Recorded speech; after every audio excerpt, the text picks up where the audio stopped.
नमस्कार दोस्तों, आप देख रहे हैं खबर समय और मैं हूं सोनी शर्मा। लगभग 2 महीने पहले हमने सोचा भी नहीं था कि हमारी लाइफ इस कदर बदल जाएगी। जैसा आपने देखा, अचानक मार्च के प्रथम में कोरोना वायरस का प्रादुर्भाव भारत में हुआ और उसके बाद धीरे धीरे स्थिति गंभीर बनती चली गई और आज भी हम ये नहीं कह सकते हैं कि स्थिति अच्छी है, क्योंकि अगर हम बात करें कोरोना संक्रमण की तो ये लगातार देश में बढ़ते जा रहा है। लॉकडाउन 1, 2 पूरे हो चुके हैं, 3 चल रहा है और ये भी पूरा होने को है।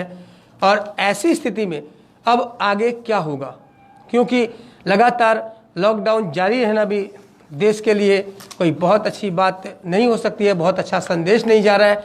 और साथ ही लोगों की बात करें तो चिंता इस बात की भी है कि आखिर इस रोग से हम बचेंगे कैसे, आखिर इस रोग को लेकर हम चलेंगे कैसे। लॉकडाउन बढ़ता जा रहा है, लोगों की तकलीफ़ें बढ़ती जा रही है। अगर हम घर में बैठेंगे तो भी काम नहीं होने वाला है और बहुत से ऐसे क्षेत्र भी हैं जहाँ हमें कई तरह की असुविधाओं का, तकलीफ़ों का सामना करना पड़ रहा है। इन्हीं सब बातों के लिए चर्चा के लिए आज हमारे खबर समय के स्टूडियो में मौजूद है विभिन्न क्षेत्रों के दिग्गज लोग, जिनसे हम बातें करेंगे और उनके विचार आप तक पहुंचाने की कोशिश करेंगे कि आखिर आने वाले दिनों में हम किस तरह का जीवन जीने वाले हैं या किस तरह की चुनौतियां आने वाली है। हमारे साथ यहाँ मौजूद हैं सर्वप्रथम सम्राट सानेली जी, जो कि HHTDN से जुड़े हैं, यानी कि होटल टूरिज्म एसोसिएशन जो है उनसे जुड़े हुए हैं। और इसके बाद हमारे साथ हैं संजय गोयल जी, जो कि चार्टर्ड अकाउंटेंट है, शहर के प्रसिद्ध, अक्सर आते रहते हैं खबर समय में। और इसके बाद हमारे साथ है श्रवण चौधरी जी, जो चाय उद्योग से जुड़े हैं, साथ ही कई सामाजिक संगठनों से भी जुड़े हुए हैं। और इसके बाद हमारे बीच मौजूद हैं शहर के प्रसिद्ध अधिवक्ता यानी कि एडवोकेट अत्रि शर्मा जी।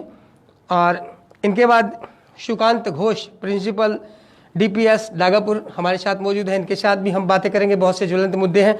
और हमारे साथ मौजूद हैं श्री GS होरा, जो कि CII के पूर्व अध्यक्ष हैं नॉर्थ बंगाल, और साथ ही CA भी हैं, उद्योगपति भी हैं और विभिन्न सामाजिक संगठनों से भी जुड़े हुए हैं। तो इन सभी का अनुभव आज हमारे साथ काम आएगा और हम चर्चा की शुरुआत करेंगे। सबसे पहले हम चर्चा की शुरुआत GS होरा साहब से ही करना चाहेंगे, क्योंकि हमारे भी सबसे अनुभवी भी वही हैं और साथ ही उनके पास ढेर से विभिन्न क्षेत्रों के भी अनुभव हैं। तो सर, हम ये जानना चाहेंगे कि आप देख रहे हैं कि लॉकडाउन चल रहा है, कि लॉकडाउन की बात करें, कोरोना संकट तो आप सभी जान रहे हैं, तो अब लॉकडाउन 1, 2, 3 भी पूरा होने को है। तो अब क्या आपको लग रहा है कि ये लॉकडाउन जारी रहेगा, और अगर जारी नहीं रहेगा तो रोग की जो गंभीरता है उसे देखते हुए कैसे हम लोग आगे बढ़ेंगे सर? हाँ, सबसे पहले मैं खबर समय के दर्शकों को नमस्कार करता हूं। और सोनी जी, बहुत बहुत धन्यवाद, आप आज बहुत ही अच्छा सब्जेक्ट लेकर आए हैं, जो बहुत ही रेलिवेंट सब्जेक्ट आज के दिन में। आपने जैसे कहा कि लॉकडाउन चल रहा है, लॉकडाउन 1, 2 ख़त्म हो गया, लॉकडाउन 3 शुरू हो गया। ये लॉकडाउन जो है एक प्रक्रिया है, ये सोल्यूशन नहीं है। ये एक तरीका है कि कोरोना वायरस को फैलने से कैसे स्प्रेड जल्दी नहीं हो, स्लो हो, कैसे रोका जाए, और इस दौरान लोगों को कैसे शिक्षित किया जाए, लोगों को समझाया जाए कि वो अपनी सुरक्षा कैसे कर सकते हैं। सरकारें इस तरह लॉकडाउन रख करके नहीं चला सकती। लॉकडाउन के साथ साथ इकोनॉमिक्स की भी बात है, अर्थव्यवस्था की बात है। अभी एक नया वर्ड आ गया है, कोरोनानॉमिक्स। इकोनॉमिक्स के साथ साथ कोरोना और इकोनॉमिक्स को साथ साथ लेके चलना है। अर्थव्यवस्था एक बहुत इंपॉर्टेंट सब्जेक्ट है। तो ये बंद रख करके, लॉकडाउन रख करके कंटिन्यू किया जाए तो कब तक लॉकडाउन कंटिन्यू रहेगा ये कहना मुश्किल है। लॉकडाउन के साथ साथ हमें जीना भी पड़ेगा, हमें लॉकडाउन के साथ चलना भी पड़ेगा, व्यवसाय भी करने पड़ेंगे, समाज को, परिवार को लॉकडाउन के साथ लेके चलना पड़ेगा। ये लॉकडाउन के साथ मतलब ये नहीं है कि पूरी तरह से सारा लॉकडाउन रहे, कोई बाहर नहीं निकले। एक रिस्ट्रिक्शन होगा जिसमें लोगों को खुद की सुरक्षा खुद करनी है, परिवार की सुरक्षा करनी है और इसके साथ समाज की सुरक्षा करनी है। यदि जो इसमें डायरेक्शंस दिए गए हैं सरकारों द्वारा, हेल्थ मिनिस्ट्री द्वारा, यदि उसको फॉलो नहीं किया जाए यदि कोई मास्क नहीं पहनता है या जो संक्रमित है उसे नहीं बताता है, छिपा के रखता है, इलाज नहीं करवाता है और पब्लिक में घूमता है, तो अपने साथ साथ दूसरों को भी रिस्क में डाल रहा है। तो अभी जो स्थिति है, हम इसको 3 भाग में बांट सकते हैं। यदि हम कहें BC, WC and AC। BC हो गया बिफोर कोरोना। बिफोर कोरोना हम कैसे रहते थे, हम क्या करते थे, and WC with corona and AC after corona. तो ये जो लाइफ स्टाइल जो हम बिफोर कोरोना हमारी चल रही थी, जिस तरह से हम अभी तक रहते आ रहे हैं, हमारे समाज के साथ हम रह रहे हैं, परिवार में रह रहे हैं, जिस तरह हमारे एक सोशल गैदरिंग का जो हमारे इंडिया में एक कल्चर आया है, बड़े बड़े विवाह, बड़ी बड़ी कॉन्फ्रेंसेस होती हैं, वो चीज़ें अब जल्दी नहीं आने वाली। अभी जो विद कोरोना तो हम भूल ही जाएं कि अभी कर पा रहे हैं, और आफ्टर कोरोना भी हम देखेंगे एक बड़ा बदलाव आने वाला है हमारे रहन सहन के तरीके में, समाज में चलने के तरीके में, हमारी अर्थव्यवस्था में बहुत बदलाव आने वाला है। ये हमें समझ के चलना पड़ेगा और हम सरकारों पे डिपेंड नहीं रह सकते। हमें खुद को इसके लिए तैयार करना है, ये समझ के चलना है कि कोरोना जब तक है, जब तक इसका प्रभाव है, जब तक कोई ऐसा ट्रीटमेंट नहीं आ जाता या कोई इसके लिए कोई वैक्सीनेशन नहीं आ जाता या जो ये वायरस से खुद ही ख़त्म नहीं हो जाता, तब तक तो हमें पूरी तरह सजग रहना ही है। उसके बाद भी हम देखेंगे कि लोगों में एक ऐसी एक प्रैक्टिस हो जाएगी, ऐसा एक लोगों का अनुभव हो जाएगा इस तरह सोशल डिस्टेंसिंग मेंटेन करके चलने का, और बड़ी भीड़ नहीं इकट्ठी करने का, एक अलग तरीके से रहने का, सफाई ज़्यादा मेंटेन करने का, सैनिटेशन हर जगह सैनिटाइज रखने का, एक लोगों का व्यवहार में ही आ जाएगा। और इसके साथ एक बदलाव हम देखेंगे आने वाले समय में भी, ये बदलाव चारों तरफ हमें दिखने वाला है आगे। हाँ होरा जी, बदलाव तो बहुत आ गए हैं। आप सामाजिक भी हैं और सीनियर भी हैं, तो एक बड़ा बदलाव ये देखने के लिए, कोई ज़माना था जब हम कहते थे कि लोगों में नज़दीकियाँ बढ़ाइए, नज़दीक आना चाहिए, लेकिन अब हो रहा है कि दूरियाँ बढ़ाइए। तो कहीं ना कहीं पूरा एक उल्टा सामाजिक संदेश ना चाहते हुए भी देना पड़ रहा है। खुद प्रधानमंत्री जी को ये कहना पड़ रहा है कि 2 गज दूरी है बहुत ज़रूरी। तो इस पर कुछ कहना चाहेंगे सामाजिक परिदृश्य को लेकर? हाँ, सोशल डिस्टेंसिंग एक नया शब्द आया। कुछ लोगों ने कोरोना के साथ साथ कई नए शब्द सीखे, जिसमें सोशल डिस्टेंसिंग है। पहले हम सोशलाइजेशन की बात करते थे, ज़्यादा मिलना चाहिए, शादी विवाह में जाना चाहिए, कि दुख गमी में जाना चाहिए, और अब ये हो गया कि नहीं जाना है, हर सोशल डिस्टेंसिंग मेंटेन करें। अभी 2-3 दिन से राजौरी गार्डन दिल्ली की एक वीडियो सर्कुलेट हो रही है, किसी के परिवार में गमी हो गई और लोग उसके घर में नहीं गए, वो अपने परिवार के लोग घर के सामने बैल्कोनी में आके खड़े हो गए, और जितने वेल विशर, शुभचिंतक, रिश्तेदार, उनके दोस्त वगैरह जो उनके साथ अपना दुख प्रकट करना चाहते थे, शोक प्रकट करना चाहते थे, वो गाड़ियां लेकर आए। एक लाइन से लगभग मैंने देखा 20-25 गाड़ियां थी, और गाड़ी में लोगों ने तख्तियां ली हुई थी। कुछ लोग गाड़ी से हाथ बाहर निकाले तख्तियां दिखा रहे थे ड्राइविंग सीट से, कुछ दूसरी तरफ से खड़े होकर के गाड़ी के अंदर, गाड़ी के ऊपर से तख्तियां दिखा रहे थे, अपना शोक प्रकट कर रहे थे। तो देखिए अब कैसा बदलाव आ गया है, कैसा बदलाव आ रहा है। तो ये बदलाव तो आने वाला है, सोशल डिस्टेंसिंग मेंटेन होगी। कुछ हद तक हमारी सामाजिक स्थितियां भी भले ही कुछ समय के लिए हो, लेकिन बदलती सी नजर आ रही हैं, बदलती नजर आ रही हैं, और ये कुछ समय नहीं, काफी समय के लिए बदलेंगी। हम वापस उसी ट्रैक पे आ जाएं जिस ट्रैक पे हम चल रहे थे, जिस तरह हम चल रहे थे, सारा वैसे का वैसा ही हो जाए। हम समझे कि सारा हम जीरो डाउन कर दें, सारा ओमिट हो जाए, फिर से डिलीट हो जाए, और फिर से नया सारा कुछ हो उसमें। लेकिन ये समय लगेगा, बहुत जल्द नहीं होने वाला है, इसमें समय लगने वाला है। बिल्कुल बिल्कुल। होरा साहब जी ने बहुत अच्छी बात कही कि अगर आप सोच रहे हैं कि बहुत जल्दी ही स्थितियां बदलने वाली हैं, तो इस वहम में नहीं रहना है, क्योंकि स्थितियां अभी जैसे लग रहे हैं कि अभी हमें बहुत कुछ फेस करना बाकी है। दर्शकों, मैं आपसे बता दूं, यहाँ पर जो ये कार्यक्रम हम अपने खबर समय स्टूडियो से दिखा रहे हैं, हमने बिल्कुल सोशल डिस्टेंसिंग यहाँ पर रखी हुई है, और साथ ही हम मास्क का भी प्रयोग कर रहे हैं, लेकिन आवाज़ की क्लियरिटी हो, आवाज़ आप तक साफ पहुँचे, इसलिए बोलते वक्त मास्क को हम कुछ समय के लिए इस तरह हटा दे रहे हैं। तो इसे अन्यथा न लें, क्योंकि यह एक आवश्यकता है, और यहाँ पर पूरी तरह सोशल डिस्टेंसिंग का हमने जो एक नियम है वो पालन कर रखा है, तो कृपया से अन्यथा ना लें। और अब हम आते हैं, शिक्षा से जुड़े हैं, सिलीगुड़ी का प्रसिद्ध स्कूल है DPS, आप सभी जानते हैं। DPS के प्रिंसिपल हमारे साथ हैं सुकांत घोष जी, इनसे बात करेंगे। सर, सबसे ज़्यादा जो एक चर्चा हो रही है, भारत का भविष्य होते हैं छात्र, और बच्चों को लेकर सबसे ज़्यादा एक चिंता है, क्योंकि उनके स्कूल नहीं खुल रहे हैं और उनकी पढ़ाई भी ज़रूरी है। अगर जैसे अभी 2 माह बीते और कहा जा रहा है कि अभी ये जो संकट है टलने वाला नहीं है, तो ऐसे में कैसे जारी रहेंगी बच्चों की जो पढ़ाई है वो?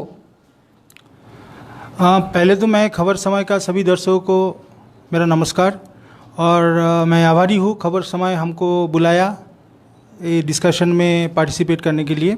Thank you sir. जब दिसंबर जनवरी में हम लोग सुन रहे थे कोरोना का बाद चाइना में, तब हम लोग कभी सोचे भी नहीं दैट 3 महीने बाद हमारा इंडिया में एंड पूरा विश्व में रोग ऐसे फैल जाएगा। उस टाइम हम लोग सब वीडियो शेयर कर रहे थे मजाक की तौर से, चाइना में क्या हो रहा है, कैसे करके लॉकडाउन हो रहा है, लेकिन हम लोग कभी सोचे नहीं थे। लेकिन धीरे धीरे जब लॉकडाउन शुरू हुआ, मार्च का 18 तारीख पहले लॉकडाउन हम लोग इधर शुरू हुआ, गवर्नमेंट ऑफ इंडिया ने डिक्लेयर किया। लेकिन मार्च का 1 तारीख से हम लोग को थोड़ा बहुत पता चल रहा था दैट ये इंडिया में आने वाले हैं। तो लॉकडाउन जब शुरू हुआ तब हम लोग सोच रहे थे ये कुछ दिन के लिए है, दैट 21 दिन के बाद सब स्थिति नॉर्मल हो जाएगा। हाँ। और हम लोग बच्चे फिर स्कूल। मैं समझता हूँ पहला लॉकडाउन तो लोगों ने एंजॉय के रूप में ही लिया। हाँ, कि छुट्टी मिल गई है। या टीचर स्टूडेंट सबको छुट्टी मिल गए हैं, गंभीरता नहीं और थी उसमें। हम लोग सोच रहे थे दैट 21 दिन बाद फिर स्टूडेंट्स वापस आएंगे, टीचर भी रिलैक्स होके काम कर रहे थे। लेकिन फिर जब हम लोगों ने देखा दैट फिर सेकेंड फेज ऑफ लॉकडाउन जो है वो शुरू हो गया, फिर थर्ड फेज हो गया, और अभी जो आज सुबह जो खबर मेरे को मिला और मैं हम लोग जो देख रहा हूँ दैट ये बदलते हुए कैरेक्टर जो है कोरोना वायरस का, उसके साथ गवर्नमेंट का स्ट्रैटेजीज भी बदलते हुए नज़र आ रहा है। वो हम लोगों का सेफ्टी के लिए गवर्नमेंट ने, स्टेट गवर्नमेंट बोलिए, सेंट्रल गवर्नमेंट बोलिए, बहुत सारा इनिशिएटिव लिए हैं इसको काबू करने तो के लिए। अब आप मतलब ये पढ़ाई का प्रारूप कैसा होगा? जैसे मान लीजिए पहले एक क्लासरूम में 40 बच्चे थे, तो अब तो उसमें 40 बच्चे नहीं बैठ पाएंगे अगर सोशल डिस्टेंसिंग रखेंगे तो? मैं उसमें आ रहा हूँ। हाँ। तो अभी जब वो फर्स्ट फेज चल रहा था तब बहुत सारा स्कूल में एग्ज़ाम्स नहीं हुए थे, तो कुछ स्कूल एग्ज़ाम कंप्लीट कर दिया था, 1-2 एग्ज़ाम बाकी था। फिर CBSE से और डिफरेंट गवर्नमेंट HRD डिपार्टमेंट से हम लोग के पास सर्कुलर आया दैट जिन लोगों का एग्जामिनेशन अभी तक कंप्लीट नहीं हुआ है, नहीं कर पाए हैं, उन लोगों को अभी एग्ज़ाम कराने का कोई ज़रूरत नहीं है। आप लोग जो इंटरनल मार्क्स है उसके आधार पे सब बच्चे को प्रमोशन दे दीजिए। क्लास 8 तक सबको प्रमोशन दे दीजिए, और 9 और 11 में आप लोग रिज़ल्ट देख के फिर बच्चे को प्रमोशन कीजिए। नाउ ये रिज़ल्ट रिज़ल्ट को बच्चे लोग को देना एक बहुत बड़ा मुसीबत हो गया, क्योंकि टीचर लोग तब डिफरेंट जगह में अपना अपना घर में चले गए थे और किसी के पास कोई डॉक्यूमेंट्स नहीं था, कुछ नहीं था, कॉपीज़ नहीं थे। तो समहाउ सब स्कूलों ने मिलके अपना अपना तरीके से इस प्रॉब्लम को सॉल्व किया और हम लोगों ने रिज़ल्ट डिक्लेयर किया। नाउ रिज़ल्ट डिक्लेयर करने के बाद जो मुद्दा आया दैट सभी स्कूल लगभग अप्रैल का 2nd वीक से कि 1st वीक से अपना स्कूल शुरू कर देता है। तो जैसे हम लोग का स्कूल भी 13 तारीख शुरू होने वाला था, बाकी सब स्कूल का भी ऐसे ही है। तो स्कूल कैसे करके शुरू किया जाए, क्योंकि बच्चे के पास किताब नहीं है, बच्चे के पास टाइम टेबल नहीं है, बच्चे के पास कुछ नहीं है, स्कूल नहीं आ पा रहा है, कैसे करेंगे।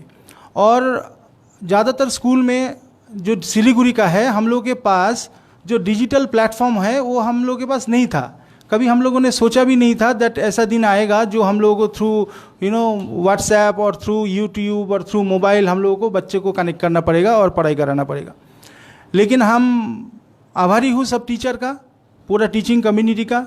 इन लोगों ने दिन रात एक करके काम किया और इन लोगों ने बच्चे तक पहुँचा, अपना ऑनलाइन क्लासेस शुरू किया और यूट्यूब के थ्रू बच्चे लोगों को वीडियो अपलोड कर रहे हैं और बच्चे लोगों का कॉपीज़ करेक्शन कर रहे हैं, बच्चे लोगों को असाइनमेंट दे रहे हैं और फिर बच्चे लोगों के साथ डाउट क्लियरिंग क्लासेस कंडक्ट कर रहे हैं, सब कुछ कर रहे हैं।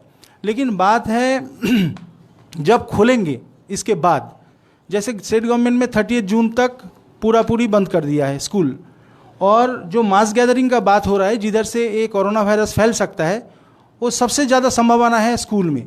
क्योंकि स्कूल में, मेरे स्कूल में जैसे 5000 के ऊपर बच्चा है, बहुत सारा स्कूल में सिलीगुड़ी का 2500-3000 बच्चे हैं, और इंफ्रास्ट्रक्चर भी सब स्कूलों का इतना बड़ा है नहीं जो 6 फुट 7 फुट डिस्टेंस में सब बच्चा बैठेंगे और पढ़ाई होगा। तो हम लोग भी इसके ऊपर काम कर रहा हूँ शायद जैसे दिल्ली गवर्नमेंट में ऑड नंबर इवन नंबर किए थे, हम लोग भी सोच रहे हैं दैट हम लोग ऑल्टरनेट डे में क्लासेस को बुलाएंगे। जैसे मंडे हम लोग 9 को बुलाए तो ट्यूसडे को 10 को बुलाए।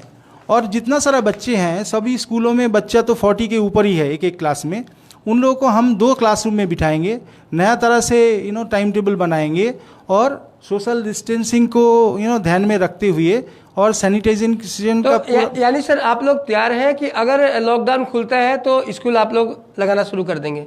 हाँ, अगर ऐसी गाइडलाइन आती है तो। ऐसा गाइडलाइन आती है तो हम लोग वही स्ट्रेटेजी पे काम कर रहे हैं। अभी हम लोग स्कूल चालू करेंगे, लेकिन बहुत पेरेंट्स नहीं भेजेंगे शुरू अच्छा में। सर, ये जो आप ऑनलाइन का बड़ा जिक्र आ रहा है, तो ऑनलाइन पढ़ाई जो है वो कितनी सक्सेसफुल मानते हैं आप?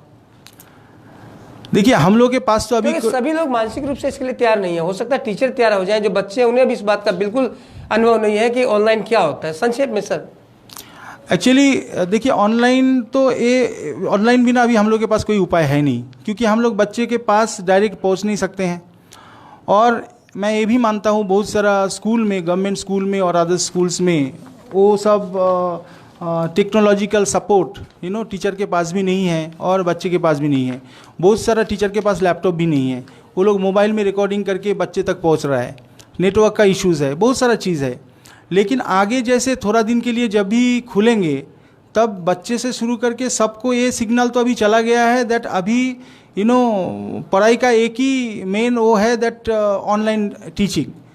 स्कूल खोलने से भी 1-2 दिन 3 दिन स्कूल में आएंगे जरूर, सब बच्चा नहीं आएंगे। अच्छा सर, एक क्वेश्चन आपसे और करना चाहेंगे। बहुत से लोग हमारे यहाँ क्वेश्चन कर रहे हैं कि बोर्ड एग्जाम जो है, बोर्ड एग्जाम को लेकर क्या कुछ खबर है आपके पास में? कब होंगे या कैसे होंगे, थोड़ा बताएंगे sir. Board exam already notification दे दिए हैं सीबीएसई ने हम लोग को दैट 1 जुलाई से 15 जुलाई के बीच में बोर्ड एग्जाम, जितना सारा कंप्लीट नहीं हुआ था, अराउंड 7 से 8 पेपर्स नहीं हुआ था, वो सब पेपर हो जाएगा स्कूल में। अच्छा। अभी एवेल्युएशन भी स्टार्ट हो गया है। ग्रीन जोन में सीबीएसई ने 3000 स्कूल को खोल दिए हैं। ग्रीन जोन से टीचर को सिलेक्ट किए हैं, वो टीचर जाके सब कॉपीज़ जो है, जो इनकम्प्लीट छोड़ के टीचर लोग कैलकाटा और डिफरेंट पार्ट्स से चले गए थे अपना घर, वो कॉपीज़ को उधर लेके करेक्शन का प्रक्रिया शुरू हो रहा है। ओके दर्शकों, आपसे बता दें कि हमारे साथ सुकांत दा तो हैं जी, प्रिंसिपल डीपीएस स्कूल डागापुर के, और साथ ही हमारे साथ जुड़े हुए हैं अधिवक्ता अत्रिदेव शर्मा जी। और इन दोनों से ही मेरा संयुक्त रूप से एक क्वेश्चन है सर। मैं आप तो ऐसे अधिवक्ता हैं, आपसे कानूनी के क्वेश्चन तो जरूर करना चाहूँगा, चूँकि सुकांत भी जुड़े हुए हैं, आप भी कई संस्थाओं से, कई स्कूलों से मैनेजमेंट कमेटी में आप हैं। तो एक बड़ा ज्वलंत मुद्दा फिलहाल उठ रहा है पूरे सिलीगुड़ी शहर में, क्या पूरे सभी जगहों पर, कि स्कूल फीसें जो हैं स्कूलों की, उसमें कमी की जाए अथवा माफ़ की जाए इस लॉकडाउन के दौरान की। तो इसमें कुछ कहना चाहेंगे सर आप? सर दोनों से क्वेश्चन है मेरा, सुकांत दा से भी है और आपसे भी सर। एक्चुअली स्कूल के मैनेजमेंट से ये डायरेक्टली कनेक्टेड हैं, तो मैं चाहूँगा कि पहले ये बोलें, फिर मैं इस पर जरूर 2-4 बातें कहना चाहूँगा। अच्छा सर। देखिए एक कोरोना वायरस हम सबको बुरी तरह से अफेक्ट किया है। अभी 3 एस्पेक्ट है। आपका फिजिकल हेल्थ को इफेक्ट किया है, क्योंकि सब लोग अपना 4 दीवार के अंदर है। बच्चे लोग, जिन लोग गेम्स में जाते थे, खेलते थे, वो लोग जा नहीं पा रहे। अभी मेंटल हेल्थ को बुरी तरह से अफेक्ट किया है, क्योंकि पूरा दिन जब आप घर के अंदर बैठे रहते हैं तब आपका मेंटल स्थिति क्या होता है। जब भी आप टीवी खोलते हैं, टीवी खोल के देखते हैं, कोरोना का न्यूज़ आता है, कितना डेथ हुआ, कितना स्प्रेड हुआ, क्या क्या प्रिकॉशंस लेना चाहिए। आप कोई ज़रूरी काम से बाहर भी जाते हैं तब आपको मन में ये शंका रहता है, क्या हम कोरोना वायरस को तो घर में नहीं लाए, क्योंकि मेरे घर में भी बुजुर्ग हैं, मेरे घर में भी बच्चे हैं। तो everybody is under tremendous mental agony, right, that is for sure everybody. और हेल्थ एस्पेक्ट तो है ही, डॉक्टर नहीं मिल रहा है, प्राइवेट प्रैक्टिस नहीं हो रहा है, बहुत सारा इश्यूज़ है। लेकिन फाइनेंशियल चीज़ जिसके लिए आप बात कर रहे हैं, आप देखिए फाइनेंशियल जो सर, ये मैं बात नहीं कर रहा, जो लोगों की बात है, हाँ। जो लोगों के क्वेश्चंस हमारे बीच में आ रहे हैं, हाँ। एक जो कि सोशल मीडिया है तो लोग अपनी प्रतिक्रिया तत्काल दे देते हैं। अभी हम जो बोलेंगे उस पर भी प्रतिक्रिया हमारे पास में आ जाएगी। तो उसी लेकर एक क्वेश्चन कर रहे थे कि ऐसी स्थिति में क्या हो, क्योंकि लोग कह रहे हैं कि हमारे पास में अभी लॉकडाउन है तो कमाई नहीं है, आर्थिक स्थिति डावाडोल हुई है। तो उसे लेकर बराबर जो है स्कूल प्रबंधन है उनसे कहा जा रहा है कि अगर रिलैक्सेशन दिया जाए फीस में तो बहुत अच्छा होगा। इस लेके ये क्वेश्चन आपसे कर रहे हैं। हाँ, तो मैं वही बोल रहा हूँ दैट हम लोग भी इस इशू को बहुत गंभीरता के साथ विचार करके, ठीक है, गवर्नमेंट हम लोगों को 10 अप्रैल को एक तो सर्कुलर नोटिफिकेशन भेजे थे जो विकास भवन से आया था, मिस्टर मनीष जैन, जो हम लोग को रिक्वेस्ट किए थे दैट आप लोग 2 चीज़ को ध्यान रखिए। एक, लॉकडाउन पीरियड में किसी को ज़बरदस्ती मत करिए दैट आपको फीस देना पड़ेगा, ठीक है, और आप लास्ट ईयर का जो फीस है आप उसको ही लीजिए, उसको एनहेंसमेंट मत कीजिए। सिलीगुड़ी का सभी स्कूल, हमारे पास जितना इन्फॉर्मेशन है, ठीक है, सभी स्कूल इस सजेशन को स्वागत किया है और गवर्नमेंट के साथ गवर्नमेंट को इस सजेशन को आगे बढ़ाते हुए सब पेरेंट्स को भी नोटिफिकेशन भी भेज दिए हैं। लेकिन आप ये बात समझिए दैट स्कूल को चूज़ करना तो आपका हाथ में है। आप जब कोई स्कूल चूज़ करते हैं उसका फीस स्ट्रक्चर आपको पता होता है ना। स्कूल जब चलता है, स्कूल सबने सोचता है दैट प्राइवेट स्कूल को बहुत नाफा कर रहा है, लेकिन मैं आज आपका उससे सबको बोलना चाहता हूँ दैट जिस स्कूल का जितना फीस है, जितना आमदनी है, उसके हिसाब से उसका खर्चा भी है। अभी आप मेरा स्कूल का ही बात करते हैं क्योंकि हम ज़्यादा जानते हैं मेरे स्कूल के बारे में। मेरे स्कूल में 275 टीचर है, 275 टीचर्स, और हमारा नॉन टीचिंग स्टाफ मिला के 500 लोग हैं, 500। और अब डीपीएस टीचर्स जो है हम लोग बेहतरीन टीचर, बेस्ट टीचर दिए हैं। मेरा स्कूल का ही बात कर रहा हूँ, सब स्कूल में ही हैं, और उन लोगों का फीस स्ट्रक्चर, सैलरी स्ट्रक्चर बहुत हाई है, ठीक है। तो अभी पेरेंट्स का जो रिक्वेस्ट है उसको तो हम लोग ऑलरेडी एक्नॉलेज करते हुए बता दिए दैट हम लोग कोई लेट फाइन नहीं लेंगे, ठीक है। आप लोग लॉकडाउन पीरियड में आपका देने का समर्थ नहीं है तो मत दीजिए, लेकिन जिन लोगों का समर्थ है उन लोगों को तो आगे आके देना चाहिए। हम कैसे मान लूँ दैट मेरे स्कूल का सब पेरेंट्स का ऐसा है दैट ये लोग ट्यूशन फीस नहीं दे पा रहा है कि एनुअल फीस नहीं दे पा रहा है, ठीक है ना। 10% से 20% फीस कलेक्ट हुआ है। लेकिन ये भी एक बात सही, अगर आपने कहा ना कि जो लोग एबल है वो दे दें, अगर ऐसी बात आती है तो मेरे को नहीं लगता कोई अपने आप को एबल समझेगा। जो अच्छे वो भी एबल नहीं समझते। इसका कारण एक कारण है, देखिए बैंक ने भी मॉरेटोरियम दिया है 3 महीने के, ठीक है, लेकिन सबको पता है दैट ये मॉरेटोरियम आप अवेल करते हैं तो इसका इंटरेस्ट आपको बाद में देना पड़ेगा। इसीलिए जिन लोगों को समर्थ है उन लोगों ने अपने से जाके बैंक को बोला है मेरा EMI ले लो। जिन लोगों को समर्थ नहीं है उन लोगों ने नहीं दिया है।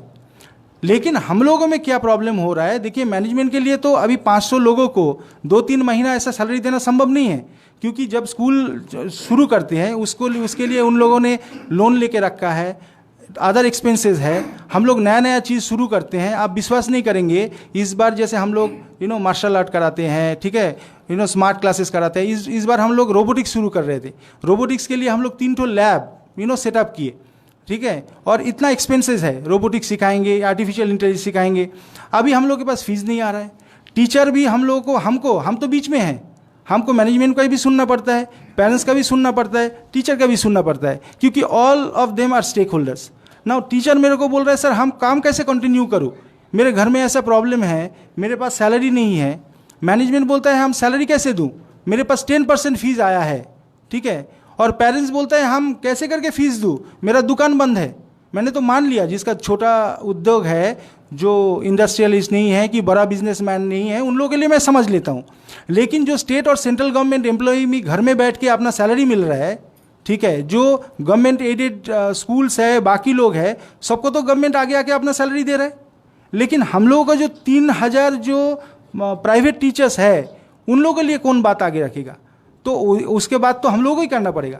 अभी पेरेंट्स को भी ये समझना पड़ेगा, अभी ये सिस्टम कोलैप्स कर जाए तो क्या होगा।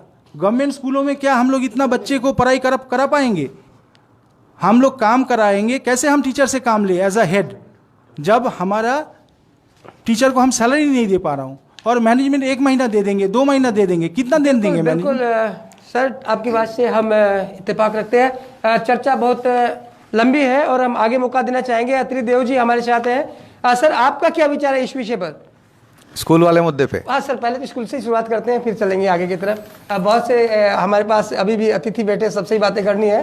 तो सर स्कूल के मुद्दे पर आप क्या कहेंगे, क्योंकि आप ऐसे शख्स हैं जो अधिवक्ता भी हैं, और स्कूल कमेटी से भी जुड़े हैं और साधारण जो लोग हैं उनसे भी आप डायरेक्ट जुड़े हुए हैं, तो आपका मन क्या कहता है कि जो लोग लॉकडाउन के दौरान जो परेशान हैं, क्या उन्हें इस तरह की रियायतें मिलनी चाहिए या फिर ढोंग है ये? देखिए, स्कूल एक जो शब्द है, इसको आप यूनिफॉर्मली सारे स्कूल को एक प्लेटफॉर्म पे नहीं रख सकते। यहाँ प्राइवेट स्कूलों को मैं बता रहा हूँ, टारगेट किया जा रहा है। कुछ प्राइवेट स्कूल्स हैं, हाँ, कुछ सरकारी हैं, कुछ गवर्नमेंट के द्वारा सरकारी में एडेड, फीस कम है। नहीं, कुछ गवर्नमेंट के द्वारा एडेड स्कूल हैं और कुछ लिंग्विस्टिक और रिलीजियस माइनॉरिटी के स्कूल्स हैं और सबके मैनेजमेंट का तरीका अलग अलग है। किस पेरेंट्स ने अपनी किस हैसियत के आधार पर, कईयों की तो कैपेसिटी नहीं होने पर भी अच्छे स्कूल में पढ़ाना है, अपने बच्चे का भविष्य बनाना है, इस इच्छा से भी शायद कई स्कूलों को लोगों ने सेलेक्ट किया होगा। लेकिन अगर आपकी कोई जेन्युइन समस्या है फिनांस रिलेटेड और ये 1 महीने में ही धराशायी हो गई है कि अब आगे खाना पीना और स्कूल की पढ़ाई सारी बंद हो सकती है और आप सचमुच में अपने अंतर्मन से पूछें और आपकी जेन्युइनली स्थिति इतनी ख़राब है, तो उसके अपने मैकेनिज़्म हैं। आप एसडीओ के यहाँ जा सकते हैं, आप डीआई ऑफ स्कूल्स के यहाँ जा सकते हैं, आप इनफैक्ट स्कूल के प्रिंसिपल से मिल सकते हैं। तो हर स्कूल में फ़ीस माफ़ करने की भी गुंजाइश है, लेकिन आप फॉर्चूनर से जाके स्कूल फीस की माफ़ी की बात करेंगे तो ये शोभा नहीं देगा आपको। जिस तरह से इकोसिस्टम है समाज में, जितने एनिमल्स हैं, प्लांट्स हैं, हम लोग सब अपना अपना कंट्रीब्यूशन इस इकोसिस्टम में देते हैं। उसी तरह से जो फिनांस का भी अपना एक सिस्टम है, एक पिरामिड है, और हर व्यक्ति, चाहे वो फुटपाथ का व्यवसायी हो या वो इवन बेगर हो या जो बड़े बड़े इंडस्ट्रियलिस्ट हैं, हर आदमी का इस फिनेंशियल सिस्टम में अपना कंट्रीब्यूशन है। आप इस कोरोना का नाजायज़ फ़ायदा उठाते हुए जेन्युइनली अगर आप विक्टिम नहीं हैं तो आप हाथ पे हाथ बांधे खड़े रहें कि पता नहीं सरकार शायद फ़ीस देना बंद कर दे और हमारे कुछ बच जाएं। मैंने अपने कई परिचितों को देखा है, जब ये बंद था, इस बीच में वाइन शॉप्स ऑफ शॉप सारे बंद थे, तो लत लगी हुई थी। इवन जर्दा, ये जो गुटखा खाते हैं लोग, तो 20-30 रुपए की चीज़ें 100-100 रुपए में और 500-600 रुपए का जो लीकर था, लोगों ने 2-2, 3-3 हज़ार में खाई हैं। और आज वही लोग अगर ये बात करते दिखें कि हम स्कूल में फीस नहीं देंगे, तो मुझे लग रहा है कि आप अपनी जिम्मेदारी से हट रहे हैं। लेकिन अगर वाकई कोई पेरेंट सचमुच में इससे परेशान है तो प्रॉपर फोरम में जाए। ये गैलरी शो देने का समय नहीं है। हम एक सीरियस पैंडेमिक के साथ जूझ रहे हैं, हम सभी जूझ रहे हैं, हर लेवल का। तो मुझे लग रहा है कि इस पर थोड़ा सा सेंसिटिव होना चाहिए। और स्कूल अपने आप में कुछ नहीं, एक मैनेजिंग कमेटी होती है, उसमें हर तरह के लोग रहते हैं। सिर्फ कमाई ही देखी जाती हुई स्कूल में, ऐसी बात नहीं है। साल भर लोग लगे रहते हैं आपके बच्चे के भविष्य सुधारने में, उसकी अपनी कॉस्टिंग है। ज़रूर स्कूल मैनेजमेंट कमेटी भी हर स्कूल का सेंसिटिव होगा और इन बातों पर सीरियसली विचार करेगा और जो भी रिलीफ देने की गुंजाइश होगी वो दी जाएगी। कई लोग स्कूल बसेस की फीस रिडक्शन की बात कर रहे थे कि वो जो भाड़ा लिया जाता है नहीं हो, तो स्कूल बात कर रहे हैं जिस क्वार्टर में बसेस नहीं चलेंगी, क्योंकि ये एक चेन है। जैसे आपके बच्चे जाते हैं तो डेडिकेटेड उस स्कूल के लिए 50-100 बसेस किसी ने इन्वेस्ट करके लगाई हुई है, उनको EMI देना होता है, उनके स्टाफ हैं जिनको मेंटेन करना होता है। लेकिन अगर आपकी बसेस नहीं चल रही हैं तो आप फ्यूल पे सेव कर रहे हैं, पैसा बचा रहे हैं, पेट्रोल नहीं लग रहा आपका, उसकी मेंटेनेंस की कॉस्ट कुछ सेव कर रहे हैं आप। तो इन सब चीज़ों पर बातचीत करके इन पैसों को कम किया जा सकता है। अगर आप का इलेक्ट्रिसिटी कंजम्पशन, आप मानते हैं कि कुछ गुंजाइश है, लेकिन आप कोरोना का नाजायज़ फ़ायदा मत उठाएं और जेन्युइनली जिनको समस्या हो वो सही फोरम में आके बात करें। ये अननेसेसरीली हीरो बनने का समय नहीं है। मेरा ये आग्रह है। एक बात जरूर कहेंगे कि शराब 30% महंगी हो गई, तब भी जब उनकी दुकानें खुली तो इतनी लंबी लंबी लाइनें लगी हुई थी कि आश्चर्य हो रहा था। गुटखा 5 रुपये वाला 20 रुपये में बिक रहा है। सुनिए, ये हमारा इसमें कॉन्ट्रीब्यूटिव नेग्लिजेंस है। सरकार को ये समझ में आ गया कि हम नशेड़ी हैं, हमें लत है। हम घर बार बेच के भी पीने वाले लोगों को हमने देखा है, घर बर्बाद हुए हैं इनसे। सरकार ने इसका नाजायज़ फ़ायदा उठाया। अगर आपकी इच्छा शक्ति इतनी ही निष्पक्ष थी तो ये 30%, 4%, 70% बढ़ा के लोगों से पैसा वसूलने का काम शायद सरकार को शोभा नहीं देता, लेकिन सरकार ने किया। बावजूद इसके लोग गए तो हाँ, तो उसमें सरकार को दोष मत दीजिए। आपको खरीदने के लिए किसी ने बाध्य तो नहीं किया था, आप गए, आपने खरीदा, आपकी लत थी, आप भुगतें उसका। सरकार ने बढ़ाई है, उनकी कमाई हुई है इसमें। अब अपने मुद्दे पे आएँ। हाँ सर, अब एक तो मैं ये कहना चाहूँगा कि ये जो सोशल डिस्टेंसिंग का शब्द आप यूज़ कर रहे हैं, मुझे लग रहा है कि हम सोशली और कई तरीके से कनेक्टेड हो सकते हैं। फ़ोन पे बात हो सकती है, फेसबुक है या और तरह के सोशल मीडिया पे आप कनेक्टेड हैं। ये शब्द शायद फिजिकल डिस्टेंसिंग होना चाहिए। हम यहाँ फिजिकल डिस्टेंट होने की बात कर रहे हैं। सोशली डिस्कनेक्ट होने की बात होती तो आज हम सभी यहाँ इकट्ठा नहीं हुए होते। अब रही बात ये कोरोना की, ये अचानक से ये महामारी फैली है, लोग समझ पाते हैं उससे पहले ही ये कनेक्टिविटी के माध्यम से चारों तरफ फैल गया। ये महामारी हमारे लिए कोई नया शब्द नहीं है। इसके पहले डेंगू भी एक महामारी के रूप में आया था, सार्स वायरस 2003 में हुआ था, इबोला हुआ था, कई तरह के महामारियों के चर्चे हम लोग सुनते रहते हैं। सिलीगुड़ी में भी कुछ दिन पहले कुछ साल हो गए, यहाँ बुखार से अचानक से लोग मरने लगे, कई डॉक्टरों का भी देहांत हुआ था। वो भी एक तरह का वायरल इन्फेक्शन था जो समझ में आने से पहले ही कई लोगों को उसने मार दिया था। फिर धीरे धीरे ये वायरस अपने आप में अपना कैरेक्टर चेंज करता है और कैरेक्टर अपना इसका चेंज होता है और फिर ये कभी कभी इम्यून हो जाता है उस तरह के ट्रीटमेंट से। ये जिस कोरोना वायरस का हम नाम दे रहे हैं, इस बार शुरू में गलतफहमी हो गई थी कि शुरू में भी कोरोना, पहले से ही इसका एडवांस में चर्चा हुआ और अभी कोरोना की शुरुआत हुई है, तो ये भी गलतफहमी थी। 2003 में ही जो सार्स वायरस हुआ था उस समय कोरोना ही उस वायरस का नाम था। फिर इसका नाम कोविड-19 नहीं, कोविड नहीं। फिर क्या हुआ, ये वायरस ने अपने आप को उस ट्रीटमेंट से इम्यून कर लिया। इम्यून कर जाने के बाद उसका इलाज नहीं हो पा रहा था, इसीलिए इसको नोवेल कोरोना कहा गया। ये नया कोरोना है, तो इसलिए हम लोग कई किताबों में पहले से भी कोरोना शब्द का उपयोग पाते हैं, but this is novel corona.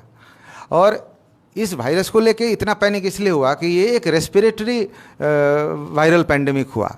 आप कोई चीज़ खा के आप इन्फेक्टेड हो जाते हैं तो उससे कम चिंता होती है क्योंकि नहीं खाने वाले बच गए। गंदगी से अगर कुछ फैलता है तो जो साफ़ सुथरी जगहों में रहते हैं वो बच गए। लेकिन इस वायरस ने अपने आप को इस बार चालाकी से इस तरीके से अपने आप को बनाया कि वो कनेक्टिविटी से थ्रू रेस्पिरेशन ये फैलने लगा। इसीलिए इसमें ऊंच नीच, छोटा बड़ा, गरीब अमीर इसने नहीं देखा और जहाँ जहाँ लोग गए हर जगह ये फैलता चला गया।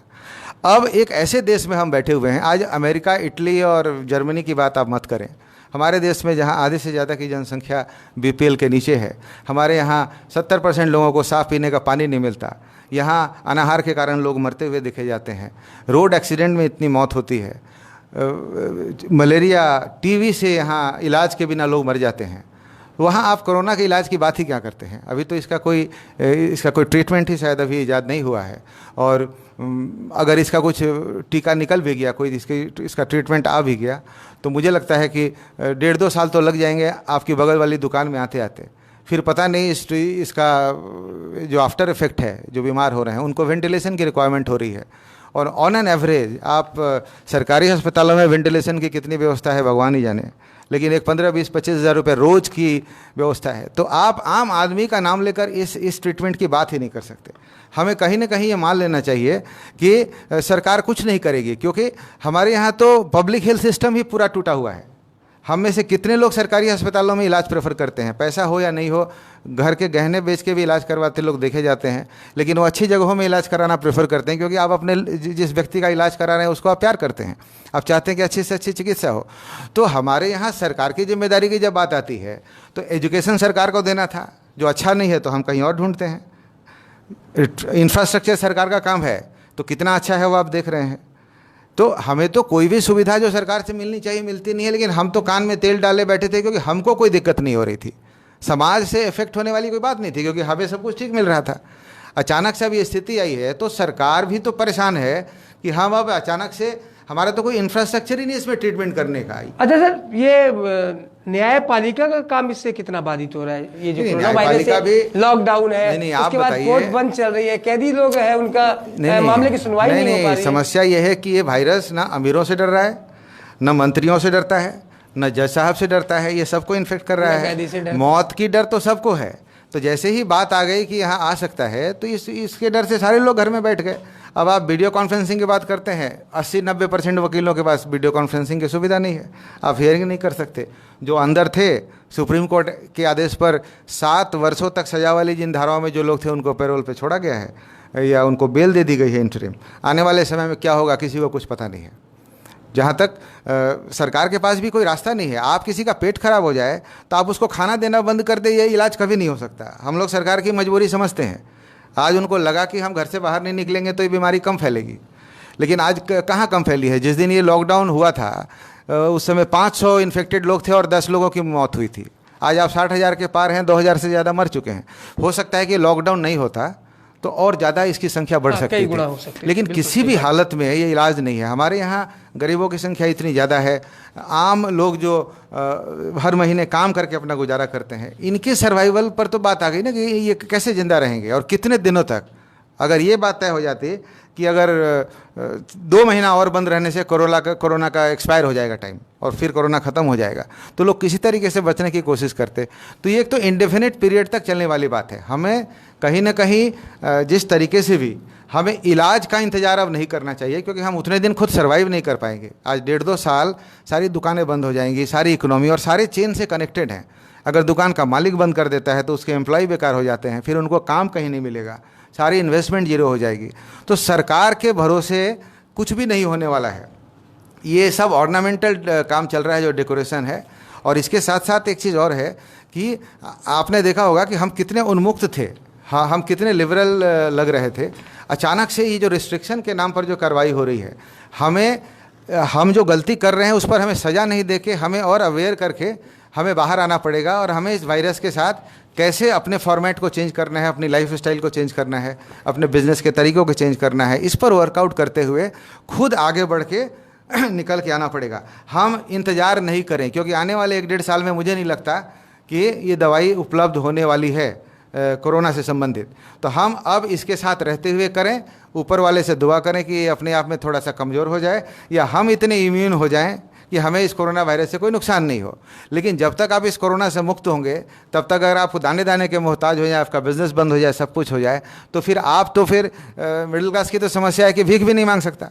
बिल्कुल। तो सरकार को जो भी कॉम्पेंसेशन पैकेजेस के साथ आना चाहिए, और लोकल लेवल पर जो व्यवसायी हैं, बड़े बड़े इंडस्ट्री की मैं बातें नहीं कर रहा हूँ, इनके लिए भी सिंपैथेटिक होके जो टेनेंट हैं, जिनके महीने के भाड़े लग रहे हैं, जिनका बिजनेस बंद है, इनको देखने वाला कोई नहीं है, लैंडलॉर्ड हैं जिनको भाड़ा नहीं मिल रहा है, तो उनके भी इंटरेस्ट को देखने की ज़रूरत है। तो बीच बचाव का मैकेनिज़्म सरकार की तरफ से आना चाहिए, ताकि सभी लोगों के बारे में सोच विचार किया जाए और लोग आके डट के एक बार मुकाबला करें। घर बैठे रहेंगे तो 2 साल तक आप सर्वाइव कैसे करेंगे, इस पर आप विचार कर लीजिए। हमें बाहर निकलना है। हमारे साथ हैं सरवण चौधरी जी, और सरवण चौधरी जी चाय उद्योग से जुड़े हुए हैं। और चाय अब सभी जानते हैं कि भारतवर्ष में बहुत ज़्यादा महत्व रखता है ये चाय उद्योग, और विशेषकर अपना जो पूर्वोत्तर भारत है और पश्चिम बंगाल की बात करें तो भी चाय उद्योग एक बेहतर उद्योग यहाँ पर है। सरवण जी, आपसे जानना चाहेंगे कि इस लॉकडाउन और कोरोना संकट के दौरान चाय जो उद्योग है ये किस तरह प्रभावित हो रहा है? सबसे पहले तो मैं खबर समय के सभी दर्शकों को धन्यवाद देना चाहता हूं कि और खबर समय को, सोनी शर्मा जी को, जो कि आज बहुत अच्छा एक सब्जेक्ट के ऊपर उन्होंने हमें बुलाया है। साथियों, सबसे इम्पॉर्टेंट चीज़ है, पूरे नॉर्थ बंगाल की अगर बात करें तो चाय उद्योग एक बहुत बड़ा उद्योग है जिसके ऊपर पूरी इकोनॉमी हमारी डायरेक्टली इनडायरेक्टली जुड़ी रहती है। और जैसा कि अत्री शर्मा जी ने कहा कि ये एक चेन है, हर आदमी एक दूसरे से जुड़ा हुआ है इकोनॉमी में। जैसे अगर दुकान खुलती है तो उसके स्टाफ उससे जुड़ित है, बागान खुलता है तो उसके लेबर उससे जुड़े हुए हैं, उससे पूरा उद्योग जुड़ा हुआ है, उससे पूरा एक्सपोर्ट जुड़ा हुआ है। लेकिन सरकार को मैं इस बात का धन्यवाद देना चाहूँगा कि सबसे पहले लॉकडाउन के अंदर भी इन्होंने इस उद्योग पे एक स्पेशल ध्यान दिया, क्योंकि लाखों की संख्या में मजदूर इसमें काम कर रहे हैं। और ये बात सही है कि इस बीमारी से मेरे ख्याल से कोई भी इससे पहले इस तरीके से प्रभावित नहीं हुआ, या फिर हमारे सपने में भी ऐसा कुछ नहीं था कि हम लोगों ने 100 साल में भी ऐसी कुछ देखी है कि भाई ऐसी सिचुएशन आएगी, कोई तैयार भी नहीं था। लेकिन लॉकडाउन जो है ये इसका सॉल्यूशन नहीं है, ये हमें समझ आ गई है। और जैसा कि सरकार ने या लोगों ने इतने दिनों में एक चीज़ तो समझ ही लिया है कि इसी के अंदर हमें रहना है। जब तक कोई वैक्सीन नहीं निकलती, जब तक इसका इलाज, कंक्रीट इलाज नहीं निकलता है, तब तक हमें इसी के अंदर रहना है। और हम अपने नज़रिए से देखते हैं, सब अपनी पोजीशन के हिसाब से। जो अपर क्लास है वो सोचता है कि क्यों काम करना है भाई, घर में रहो, लॉकडाउन में बाहर क्यों निकलना है। लेकिन एक मजदूर है जो डेली कमा के खाने वाला है, उसका नज़रिया अलग होता है। वो कोरोना से ज़्यादा अपनी भूखमरी से उसकी मौत पहले हो रही है। तो उस पर भी ध्यान दे करके सारा कुछ को बैलेंस बनाते हुए हमें इसी में जीना है। और कोरोना की जो अवेयरनेस, जो जागरूकता है, वो मैं समझता हूँ आज बच्चे से लेके बूढ़े सभी में आ चुकी है कि ये कोरोना से कैसे हमें सावधान रहना, और इसी के अंदर हमें को अपने सोशल डिस्टेंस जो प्रोटोकॉल को मेंटेन करते हुए हम कैसे अपने व्यापार को और सब चीज़ों को, कुछ उद्योग ऐसे हैं जो डायरेक्टली इफेक्टेड है, जो लॉन्ग टर्म बहुत ज़्यादा इसका इफेक्ट आ रहा है। चाय उद्योग में मैं बताऊं, ये एक सीजनल प्रोडक्ट है। फर्स्ट फ्लश जैसे दिसंबर 15 में सारे बगान बंद हो जाते हैं, उसके बाद अभी अप्रैल से सब नए बगान चालू होते हैं। और ऐसे समय में ये लॉकडाउन हुआ है जिसमें हमारे दार्जिलिंग के टी गार्डन बोलिए या किसी भी टी गार्डन की फर्स्ट फ्लश सेकंड फ्लश चाय, जिसके ऊपर पूरे साल भर का उनका इकोनॉमी डिपेंड करता है, वो टोटली मार खा चुका है। और वैसे भी चाय उद्योग बहुत यानी कि कोरोना वायरस के अब तक ये डिस्पैच और पूरी प्रक्रिया चालू होगी, उसमें अभी तक हम लोग कुछ भी नहीं कह सकते। इसमें ज़रूर एक समय का व्यवधान तो हुआ ही है जिसका नुकसान पूरे इंडस्ट्री को हुआ है। लेकिन 25% लेबर की क्षमता के साथ कुछ बगानों को चालू किया गया है। आसाम में 100% को परमिशन दिया गया है। लेकिन मैं कहता हूं कि ये यहाँ सर यहाँ अपने जो बंगाल, जो विशेषकर नॉर्थ बंगाल में कितने परसेंट पे दिया गया? यहाँ पे हमारे 25% लेबर की पावर के मैन पावर के साथ जो है बगान खुलने का परमिशन दिया गया है। लेकिन ये सफिशिएंट नहीं है। आपको पता है कि हजारों एकड़ में टी गार्डन होते हैं, और ये लॉकडाउन के चलते जो बुश बड़े हो गए उनको स्कीपिंग करना, उसके बाद ये सेकंड फ्लश फर्स्ट फ्लश की चाय का जो नुकसान हुआ है, और इसको अगर पूरे मैन पावर के साथ इसको नहीं टैकल किया जाए तो नुकसान टी प्लांटेशन, तो इसकी ग्रोथ को तो आप रोक नहीं सकते। ऊपर से इस साल संजोगवश देखिए कि बारिश भी इतनी ज़्यादा हुई है, मौसम भी इतना फेवरेबल है कि प्लांटेशन में बहुत ज़्यादा कंट्रोल करने के लिए उसको पूरे मैन पावर की ज़रूरत है। तो ये चारों तरफ से प्रभावित हुआ है, जिसके कारण जो लिमिटेड प्रोडक्शन है उसके प्राइसेस भी बहुत हाई हुए हैं, जो कि कंज्यूमर के ऊपर भी उसका इम्पैक्ट बहुत ज़्यादा आ रहा है। कुल मिला के चाय उद्योग, और वैसे देखा जाए तो कोरोना के अंदर ये भी कहा जा रहा है कि हॉट बेवरेज जो है, इस मोस्ट एसेंशियल हॉट बेवरेज के तौर पे चाय को माना गया है। इसके अंदर इसको लेने का फ़ायदे भी बताए गए हैं। तो उसको ध्यान में रखते हुए सरकार का स्टेप्स बहुत अच्छा है, लेकिन और भी मैन पावर के साथ इसको चालू किया जाए। ऑक्सीजन सिस्टम चालू हो चुका है, वेयर हाउस से डिलीवरियाँ चालू हुई है, लेकिन वो भी पार्शियल काम हो रहा है। ऐसी उम्मीद कर रहे हैं कि 17 तारीख के बाद कुछ रिलैक्स मिलेंगे आप? रिलैक्सेशन तो देखिए मिलेगा और मिल भी रहा है, लेकिन हमें उसी कोरोना के अंदर, इसी लॉकडाउन के अंदर ही रहना होगा, इसी में व्यापार करना होगा, अपनी लाइफस्टाइल को चेंज करना होगा, अपने व्यापार के तरीके को बदलना होगा। सोशल डिस्टेंसिंग, जैसा कि अतिश शर्मा जी ने बहुत अच्छा कहा, ये सोशल डिस्टेंसिंग नहीं है, सोशल गैदरिंग की हम लोग अवॉइड करें। यही हमारा फिजिकल डिस्टेंस जो है वो अवॉइड करें, और सभी जागरूक हो गए। देखिए अब लोगों की प्रायोरिटी ये जरूर है कि हमें बचना है, कोई दूसरा आगे आपको नहीं बचाएगा, आपको खुद को बचना है। हमें समझना होगा कि जितने लोगों के बीच में हम बैठे हैं हम कोरोना से इफेक्टेड हैं, तभी हम जो सावधानी लेंगे उसी सावधानी से हम बच सकते हैं, अदरवाइज कोई आपको आगे बचाएगा नहीं। सेल्फ जो है हमें उस चीज़ की जागरूकता होनी पड़ेगी। हमारे साथ हैं सीए संजय गोयल जी, और चर्चा काफ़ी लंबी चल रही है लेकिन काफ़ी अच्छी चल रही है, क्योंकि बहुत ज़रूरत है वर्तमान का जो समय है उसे देखते हुए। और अब आ गए सीए संजय गोयल जी के पास में। संजय जी, बहुत से लोग आप पर भी नज़र गड़ाए बैठे हैं कि आप क्या बताते हैं, क्या बोलते हैं, और अक्सर हमारे पास क्वेश्चन भी आ रहे हैं। लोग जानना चाहते हैं कि कोरोना वायरस को लेके और ये जो लॉकडाउन, इसको लेकर आरबीआई ने बहुत सी घोषणाएं की थी, तो कितना फ़ायदा वर्तमान में लोगों को मिल रहा है इसका? क्या ये है ऐसा कुछ कि बहुत जो घोषणाएं की थी उनका फ़ायदा लोगों को मिल रहा है? देखिए, आरबीआई ने इमीडिएटली आके कुछ डिस्कशंस किए थे। एक मेजर कंसर्न्स था लिक्विडिटी को लेके। तो आरबीआई का कहना था लिक्विडिटी ईज करने के लिए, लिक्विडिटी इंक्रीज़ करने के लिए उन्होंने कुछ रेपो रेट को एक बार कम किया, ताकि उससे लिक्विडिटी बढ़े और बैंक जो लोन दे पाएँ उसमें और थोड़े ईजीली दे पाएँ और कम इंटरेस्ट रेट पे दे पाएँ। बट जैसा क्या होता है ना कि गवर्नमेंट बोल देती है राशन देना है, लेकिन राशन तो एट द एंड तक पहुंचना पड़ेगा। अब उसी तरह बैंकों को कुछ बोला गया कि ठीक है भाई आप इंटरेस्ट रेट को थोड़ा ईज करो, ये करो, बट अपने को ये देखना है कि ये सब जो बेनिफिट्स पास ऑन होने थे ये बैंकों ने एक्चुअली पास ऑन किया या नहीं किया। मैं आपके सामने 2 एग्जांपल्स रखता हूँ यहाँ पे, सिंस आपने ये क्वेरी की है। जब सपोज जिस दिन 75 पैसा रेपो रेट घटाया, स्टेट बैंक ने क्या किया, इमीडिएटली अपनी MCLR जो होती है, जिस रेट के बेसिस पे अपने रेट डिसाइड करते हैं, उसको 75 पैसा घटा दिया। लेकिन 3 दिन पहले उन्होंने क्या किया, MCLR तो घटाया लेकिन एक स्प्रेड होता है, इंटरेस्ट रेट जैसे होम लोन पे है तो MCLR प्लस सम रेट पे देते हैं, उस रेट को बढ़ा दिया। तो इफेक्टिवली क्या हुआ, वो जितना बेनिफिट लगा था कि आएगा उतना बेनिफिट नहीं आया, वापस रेट्स थोड़ी सी ऊपर चली गई। इसी तरह एग्जिस्टिंग वाले के पास जाते हैं, कुछ बैंक्स ने इमीडिएटली एग्जिस्टिंग लोन्स को रिड्यूस कर दिया, लेकिन बहुत सारे बैंकों ने क्या किया, ये बोल दिया कि हम क्वार्टरली रिव्यू करेंगे।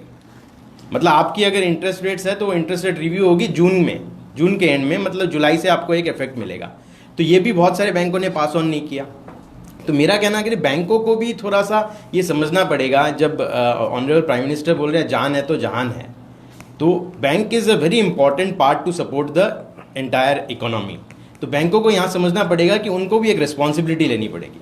आज एक बहुत बड़ा बैंक का जो चेयरमैन है दीपक पारेख, ये केम ऑन एंड एक जगह आके उसने बिजनेसमैन को बोला, किसी एक सेक्टर को बोला कि आप 20% रेट रिड्यूस करके माल बेच दो, आप अपने प्रोडक्ट 20% रेट रिड्यूस करके माल बेच दो।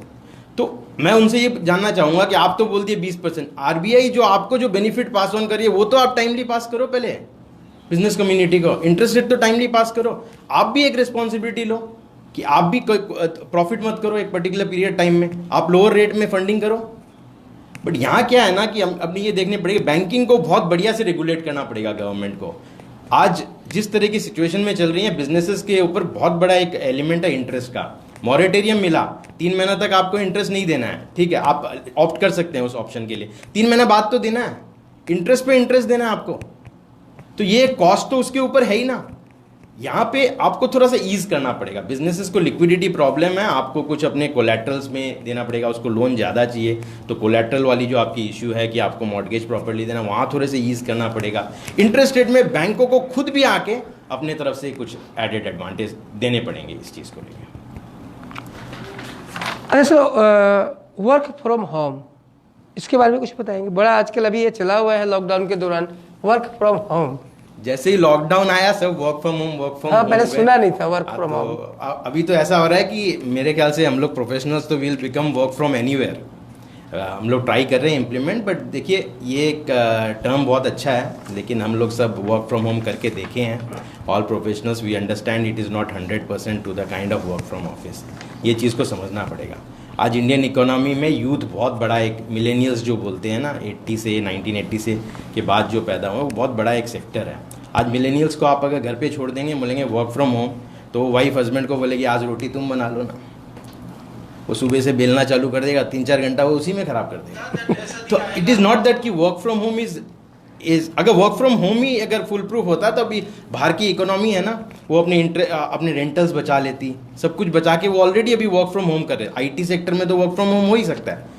हाँ, कुछ हद तक अपने लोग ये कर सकते हैं, बट जैसे ही हम लोगों ने अभी 3-4 दिन पहले हम प्रोफेशनल्स वापस अपने ऑफिस में गए तो हमने रियलाइज़ किया है कि our effectiveness efficiency is much more better working from our offices. But जब तक अगर लॉकडाउन में है, शॉर्ट टर्म व्यू लेना चाहेंगे, मैं तो हमेशा बोलता हूँ कि बहुत ज़्यादा 1 साल बाद का सोच के अभी कोई फ़ायदा नहीं है। अभी तो जैसे जैसे गवर्नमेंट के रेगुलेशंस आ रहे हैं उसके हिसाब से हमको शॉर्ट टर्म व्यू लेना चाहिए, कैसे क्या डायरेक्शंस आते हैं उसको फॉलो करके काम करना है। जैसे गवर्नमेंट ने बोला ठीक है आप ऑफिसेज खोल सकते हैं 25% कैपेसिटी पे, तो हम 25% कैपेसिटी पे खोलना चालू किए हैं, तो एफिशिएंसी बढ़ी है। बट इसी के बीच में रहना पड़ेगा। अच्छा संजय जी, बीच में कहा गया था कि जो EMI है वो 3 महीने तक नहीं ली जाएगी, ऐसा सुनने में आ रहा था, तो क्या ये इफेक्टेबल है या कोई बात है? तो 3 महीने तक नहीं ली जाएगी तो किस आधार पर? ये मैं बता रहा हूँ कि जैसे आपकी EMI है या जो भी ऑब्लिगेशंस है ना, उसको आप डिफर कर सकते हैं। EMI ली नहीं जाएगी की बात नहीं है कि EMI आपकी वेव नहीं हुई है, हाँ, वो आपको देना है। लेकिन सिंस गवर्नमेंट बोलता है कि आपकी लिक्विडिटी प्रॉब्लम है, अभी आपके बिजनेस नहीं चल रहा है, आपके पास कैश क्रंच है, तो आप एक काम कर सकते हो, आप 3 महीने बाद दीजिए इसको, आफ्टर 3 मंथ्स। अब ये 3 महीने का जो 3 महीने बाद क्या एक बार 3 महीने के एक साथ लेंगे? फिर नहीं, उसका आपका EMI बढ़ सकता है। सपोज आपका loan tenure is for 15 years, अच्छा। वो आप अचानक देखेंगे 3 महीने बाद 3 महीने का इंटरेस्ट नहीं दिएंगे तो ये इंटरेस्ट कैपिटलाइज हो जाएगा लोन अमाउंट पे। अच्छा। इंटरेस्ट पे इंटरेस्ट लग रहा है, लेकिन वो पीरियड पे जब आप आके देखेंगे कि आपका लोन टेन्योर जो पहले सपोज 15 साल तक पेंडिंग था, तो आप वहां जाके देखेंगे हो सकता है कि 3 महीने के चक्कर में आपका लोन टेन्योर 17 साल 6 महीना बढ़ गया, हो सकता है 2 साल भी बढ़ गया। It all depends on the loan amount. तो हम लोग कैसे कह सकते हैं इसमें तो कोई ईमानदारी? कोई आपकी देखिए बेनिफिट नहीं है। गवर्नमेंट ने बोला लिक्विडिटी की आपकी प्रॉब्लम है, तो जैसे कि अत्री शर्मा जी ने बोला, उन्होंने बोला कि लिक्विडिटी की प्रॉब्लम है तो आप ठीक है, गवर्नमेंट से भी इंस्ट्रक्शन आया है कि एक बार आप फीस मत मांगो, लेकिन फीस तो देना ही है ना उसी तरह का, और वो भी ब्याज के साथ, वो भी ब्याज के साथ। ऑब्वियसली। ठीक है संजय जी, बहुत कुछ बातें करने की जरूरत थी, लेकिन चूंकि टाइम की कमी है, बहुत ज़्यादा टाइम भी हम ले रहे हैं, लेकिन चर्चा बहुत अच्छी चल रही है। जो बातें हैं वो हम बता रहे हैं कि कितना अब आने वाले समय में हमें कैसे रहना है। हमारे साथ हैं सम्राट सानेली जी, जो कि होटल टूरिज्म एसोसिएशन से जुड़े हैं, HHTDN। सम्राट दा, आप क्या कहना चाहेंगे वर्तमान परिस्थिति में, क्योंकि आप लोग का जो व्यवसाय है पूरे उत्तर बंगाल में, इसका मतलब सबसे प्रमुख उद्योग हम कह सकते हैं, और ये भी कह सकते हैं कि इस कोरोना वायरस से इस उद्योग पर तो बहुत ही ज़्यादा मार पड़ी है, और लग भी नहीं रहा है कि अभी आने वाले 2-4 महीनों में इसमें कुछ गुंजाइश है। आप क्या कहना चाहेंगे? सबसे पहले तो धन्यवाद खबर समय के को हम लोग को बुलाने के लिए, हमारा पक्ष रखने के लिए। सब दर्शक जो देख रहे हैं उन सबको नमस्कार हमारा तरफ से। अब ये सबसे बड़ा अच्छा सवाल आपने किया है कि आपका उद्योग तो सबसे बड़ा है नॉर्थ बंगाल में, मानते हम सब है, मतलब जानते हम सब है, मानते कोई नहीं है। That is the saddest part of the tourism industry of the entire country actually. क्योंकि उत्तर बंगाल तो टी टूरिज्म टिम्बर वो मानते हैं। टी एक ऑर्गेनाइज्ड इंडस्ट्री है, टी का एक अलग से बोर्ड है, tea is an organised industry. Tourism को मानते हैं सब, जानते कोई नहीं, मतलब जानते हैं सब, मानते कोई नहीं, मतलब we are still an unorganised industry. आज का डेट में भी आप किसी भी गवर्नमेंट को बोलिए कि आज टूरिज्म इंडस्ट्री से कितना आदमी जुड़ा हुआ है, गवर्नमेंट आपको एक फिगर नहीं दिखा सकता है। कितना टूरिस्ट आते हैं यहाँ पे, डोमेस्टिक टूरिस्ट, फॉरेन टूरिस्ट, आपको गवर्नमेंट कोई पिक्चर नहीं दिखा सकता। No, the thing is that कि हम लोग जो है सबसे पहले इफेक्ट हुए थे। इफेक्ट कब हुआ था ना, हमारा आउटबाउंड टूरिज्म में इफेक्ट हुआ था जनवरी से, जब कोरोना वायरस केस चाइना में चल रहा था। जो आउटबाउंड जो टूरिस्ट हमारे यहाँ से बाहर जाते हैं, तब से इफेक्ट स्लोली हम लोग देख रहे थे। हमारे यहाँ पे जो फर्स्ट इफेक्ट हुआ वो लॉकडाउन शुरू होने से पहले हुआ, क्योंकि सिक्किम ने 5 मार्च को फॉरेन टूरिस्ट को जाना बंद कर दिया था।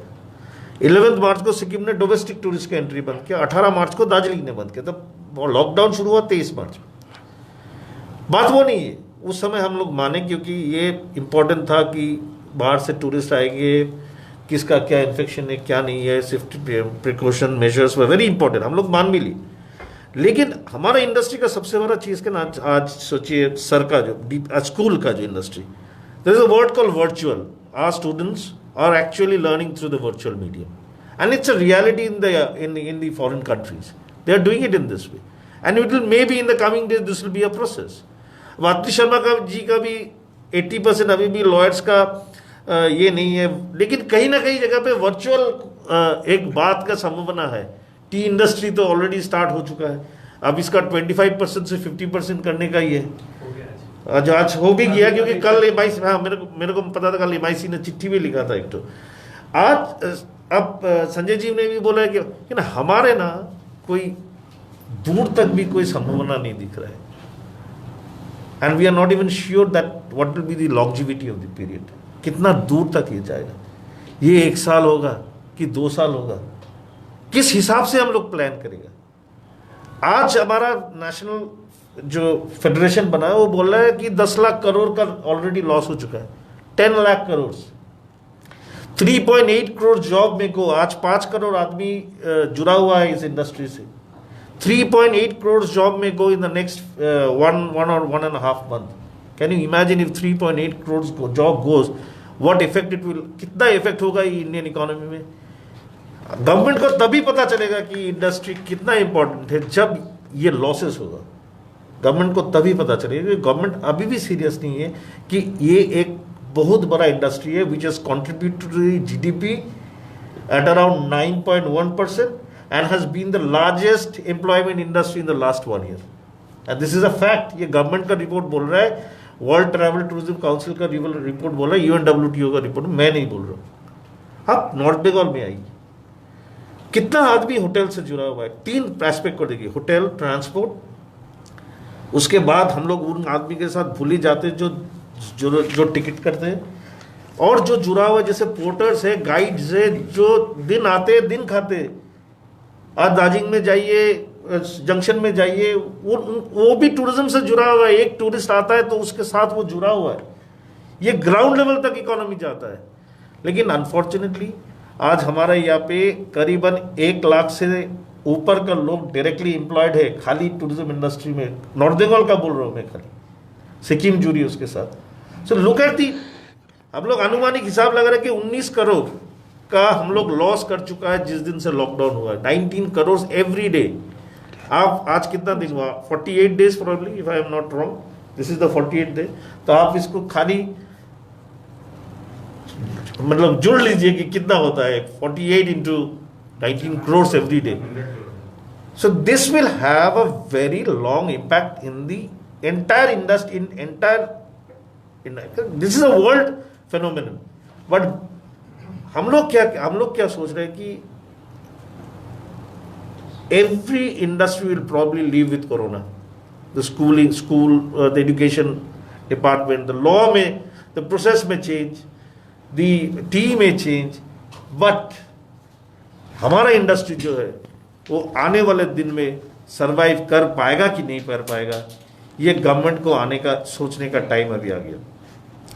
ग्लोबल रिसेशन का वजह से हम लोग ऑलरेडी एक we had a global recession 6 months back, it was a declared global recession. Tourism industry में एक इफेक्ट था ही, उसके ऊपर दिसंबर में NRC CA का इफेक्ट हमारे रीजन में बहुत बड़ी आकार से पड़ा जब ट्रेन का आवाजाही बंद हो गया। अब आ गया ये, अब आपको मालूम है 2017 में 104 दिन का बंद से हमारा इंडस्ट्री को कितना फर्क हुआ। तो हमारा इंडस्ट्री तो इफेक्ट हो ही रहा है, बट ये जो इंडस्ट्री में इफेक्ट हो रहा है ना, ये आने वाला दिन में सबसे बड़ा प्रॉब्लम होगा। सर, आपके विचार से जो ये टूरिज्म इंडस्ट्री है, इसको मतलब नॉर्थ बंगाल और सिक्किम मिला के लगभग कितने का आर्थिक नुकसान हुआ होगा अभी तक? 19 crores every day. Every day in terms मैं आपको हिसाब लगा रहा हूँ, होटल इंडस्ट्री, ट्रांसपोर्ट, टिकट्स, ये सब को मिला के 19 crores एवरी डे इनटू आप 48 डेज का हिसाब लगा लीजिए, आपको हिसाब मिल जाएगा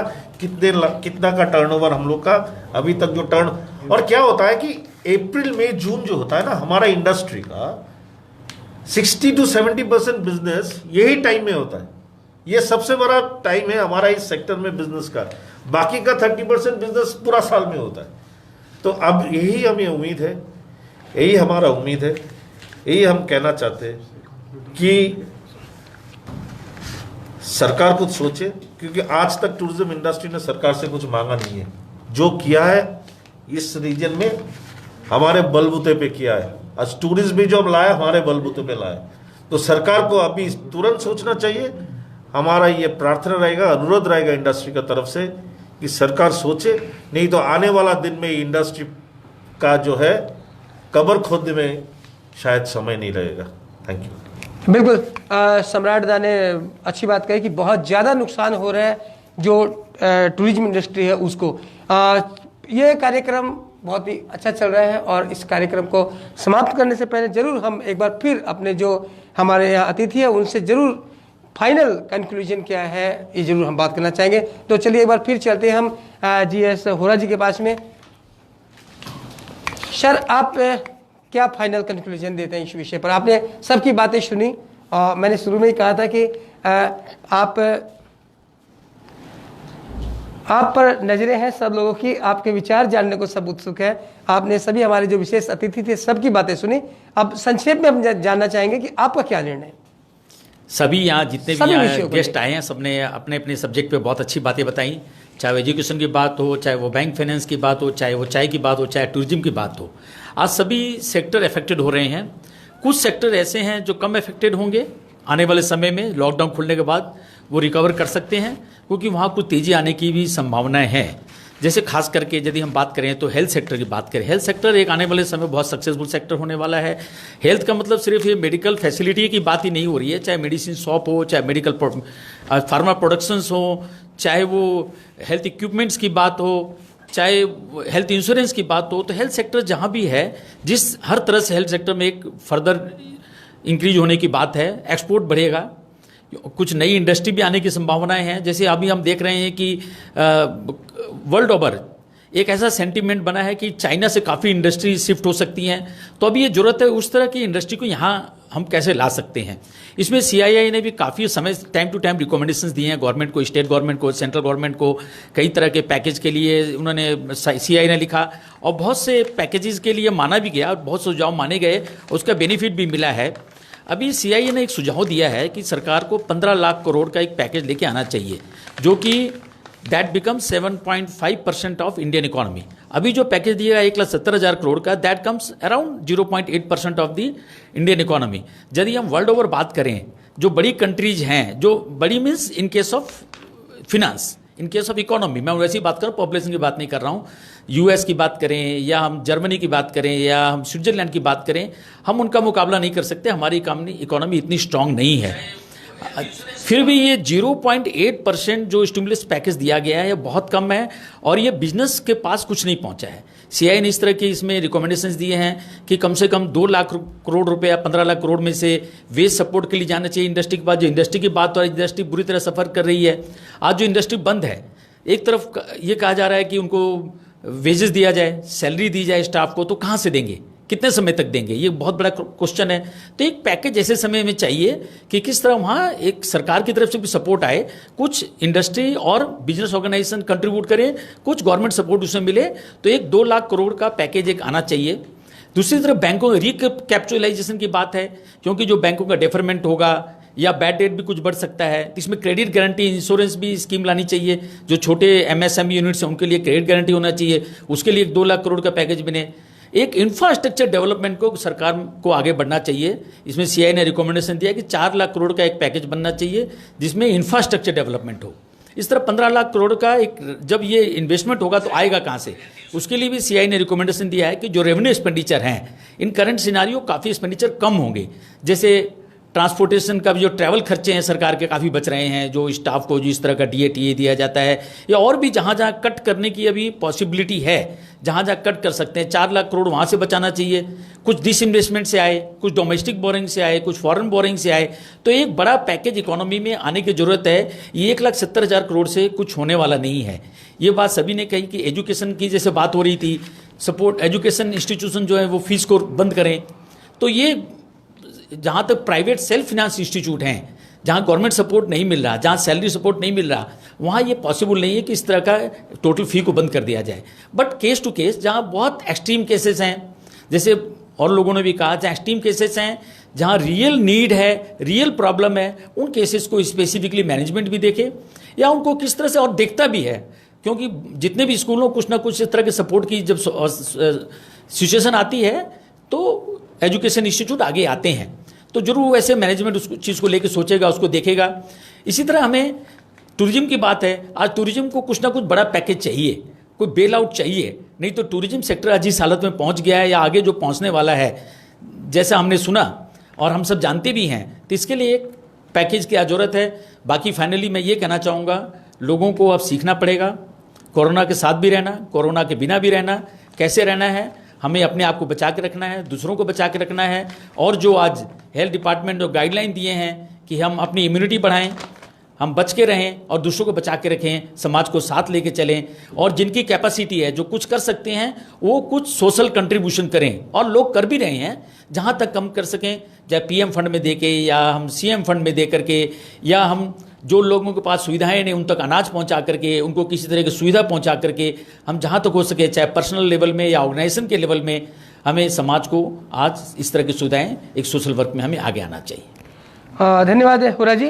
अब आते हैं सुकांत सर के बाद। सबसे कहेंगे कि संक्षिप्त प्रक्रिया लास्ट की देनी है, तो सर लास्ट ये पूछना चाहेंगे कि क्या अभिभावक हैं उनको उम्मीद है कि जो फी का मुद्दा है उसमें आप लोगों की तरफ से कुछ रियायतें मिलने की उम्मीद है क्या?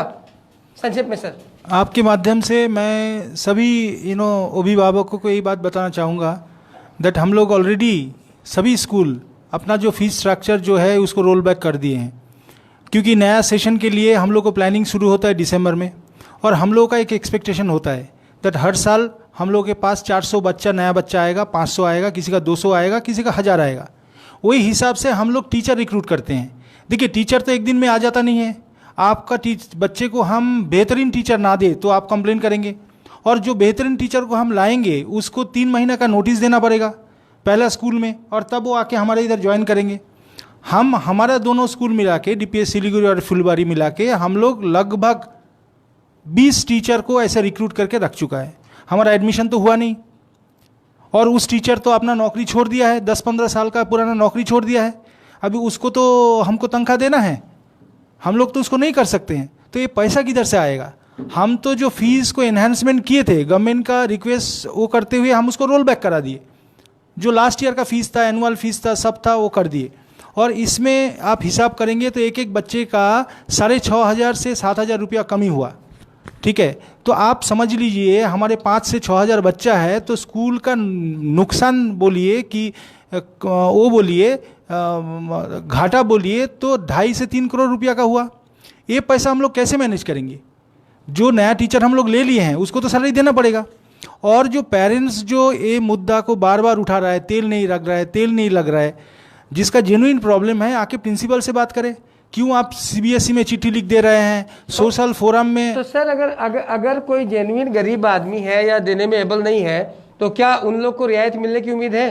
वो जब हमारे पास आएंगे हम उसको केस टू केस विचार करेंगे। अभी तो ये नौबत नहीं आया है, क्योंकि अभी तो सब बोल रहे हैं हमको देने का वो समर्थ नहीं है। और आप एक बात मैं ज़रूर बताना चाहता हूँ, आप पेट्रोल डीजल का बात कर रहे हैं, आपके माध्यम को पेरेंट्स को मैं बताना चाहता हूँ, जब स्कूल शुरू होगा आपको क्या अंदाजा है जो सैनिटाइजेशन के लिए कितना पैसा खर्चा होगा स्कूल का? नया खर्चा आ गया। ये जो पूरा स्कूल को सैनिटाइज नहीं करेंगे, हम लोग एक अलग सा वो बनाएंगे, जैसे प्लानिंग कर रहा हूँ, जैसे स्टेशन में होता है, जो बच्चा उसके अंदर से आता है सैनिटाइज हो जाता है, क्लासरूम को सैनिटाइजेशन करना, इतना स्टाफ को रिक्रूट करना, तो इसके जो खर्चा है ये खर्चा कौन देगा? आप तो ओनली बात कर रहे हैं जो पेट्रोल नहीं लगेगा, डीजल नहीं लगेगा, इसका बात कर रहे हैं। लेकिन ये जो एक्स्ट्रा खर्चा आ गया जो लास्ट ईयर नहीं था, तो हम तो फीस लास्ट ईयर के हिसाब से ले रहा हूँ, तो मेरा तो ऑलरेडी 3 करोड़ रुपया कलेक्शन कम हो गया है। हम तो जितना 2 कदम हम आगे आए। अभी मैं यही बोलना चाहता हूँ आप लोगों के माध्यम से, जिस पेरेंट्स को सामर्थ्य है, जिन लोग उतना वो नहीं है, उन लोग तो फीस दे दे जो हम हमारा टीचर को पे करूँ। ये बैकबोन जो है टीचर्स कम्युनिटी का टूट जाएगा तो बहुत भारी मुसीबत हो जाएगा। ओके सर, अत्री सर के पास में आते हैं। सर आपने भी सबकी बातें सुन ली हैं, लेकिन आपसे एक बात जानना चाहूँगा कि जब फर्स्ट लॉकडाउन हुआ था तो शायद प्रधानमंत्री जी ने लोगों से अनुरोध किया था कि प्राइवेट सेक्टर के भी जो कर्मचारी हैं उनके वेतन का ख्याल रखा जाए। तो अब देखा जा रहा है, हमारे पास ऐसी शिकायतें आ रही है कि कई क्षेत्र के लोग उन्हें पेमेंट नहीं दे रहे हैं, या बहाना कर रहे हैं, या उनकी पेमेंट रोक दी है, या फिर 20-30% फिलहाल दे रहे हैं उनको। तो क्या ऐसे लोग क्या कानूनी कार्रवाई भी कर सकते हैं अपने मालिकों पर? नहीं, ऐसी कोई बात नहीं है। यह आग्रह रहा होगा सरकार की तरफ से, कोई कानून नहीं है। यहाँ इंटेंशन को समझना जरूरी है। आप ये चिकनी चुपड़ी बातों में आम आदमी से मेरा यही अनुरोध है कि आप नहीं आएँ। ये अच्छी बातें करने का समय शायद नहीं होगा। आम आदमी को निश्चिंत करने से पहले मुझे लगता है कि जो सरकार है, चाहे वो स्टेट की हो या सेंट्रल की हो, या जो मशीनरी है सरकार की, ये पैनिक से बाहर आए। इनके बाहर आए बिना आम आदमी कैसे निश्चिंत हो सकता है? देखिए, हालांकि मैं ये कहना चाहूँगा कि पुलिस प्रशासन, NGOs, डॉक्टर्स, फ्रंट लाइन में जितने लोगों ने इस कोरोना की बीमारी के समय सब लोग घर में दुब के बैठे रहे, और इन लोगों ने बाहर निकल के इतनी हिम्मत से काम किया, जबकि इनकी जान जाने का खतरा रहा, बावजूद इसकी इन्होंने किया। लेकिन इसके बावजूद भी मैं ये कह रहा हूँ कि इन लोगों ने किया। हमें सरकार के इरादों से सावधान रहने की आवश्यकता है। मैं इसके लिए आपको 2-4 उदाहरण देता हूँ। ये लॉकडाउन डिक्लेयर होने के कुछ दिन पहले से ही बाज़ार से सैनिटाइजर्स गायब हो रहे थे, कहीं नहीं मिल रहा था। सरकार ने सबको मास्क, ग्लव्स पहनने की हिदायत दे दी, डायरेक्शन दे दिया। इवन बाहर निकलने पर लोग पुलिस उनको पकड़ रही थी, इतना था कि आपने क्यों नहीं मास्क पहना है। लेकिन इन आम चीज़ों की कालाबाजारी से न प्रशासन रोक नहीं पाई। मुझे नहीं लगता है कि कोई आदमी ने आम रेट पे जो पहले मिलता था उस रेट पर किसी भी चीज़ को ख़रीदा होगा, और इस कारण आतंक में लोगों ने आवश्यकता से ज़्यादा चीज़ें खरीद ली कि पता नहीं इसके बिना तो ज़िंदा रहना मुश्किल होगा। तो एक पैनिक क्रिएट हुआ मार्केट में, लोगों ने मच्छरदानियाँ काट काट के मास्क बना के बेचना शुरू कर दिया, कहीं कोई नियंत्रण नहीं है। जब हमारे यहाँ ज़िंदगी स्वाभाविक रहती है तब भी यहाँ जो अपराध का परसेंटेज है उसको कंट्रोल करने के लिए ही यहाँ की पुलिस या जो भी प्रशासन है इनका जो प्रोपोर्शन है वो सफिशिएंट नहीं है। ऐसे में आप पूरे देश को सिर्फ पुलिस प्रशासन के द्वारा नियंत्रण में ला के सब कुछ नियंत्रित नहीं कर सकते हैं। तो इसके लिए ज़रूरी है कि सरकार ये कोशिश करे कि लोग कम मरे। देखिए हमारे यहाँ रोड एक्सीडेंट में जितने मरते हैं उसका एक फ्रैक्शन भी नहीं मरा है कोरोना के द्वारा, लेकिन आतंक इतना फैल गया है कि जैसे लग रहा है कि जितने लोग कोरोना पीड़ित हैं वो मर ही जाएंगे और सबको मार के मरेंगे। इसलिए ठीक होके आने वाले व्यक्तियों को भी अपने अपार्टमेंट में, अपने फ्लैट में लोग रहने नहीं दे रहे हैं। पैनिक इस लेवल में है। जो हमारा पब्लिक हेल्थ सिस्टम है हर इलाके में, उस इलाके को इमीडिएटली दुरुस्त करने की ज़रूरत है और लोगों को पता रहे कि कोरोना हुआ तो घबराए नहीं, आतंक में जान नहीं जाए और हमें कहाँ जाना है। आज भी यहाँ लोग बुखार होने पर भी घूमते हुए पाए जाते हैं और हमारी तो बात छोड़ दीजिए, ये हॉस्पिटल्स बुखार वाले, सर्दी खांसी वाले लोगों को एडमिट नहीं करा रहे हैं। हमारे यहाँ ये जानने की व्यवस्था नहीं है कि यहाँ हमको कोरोना हुआ है कि सिंपल बुखार हुआ है।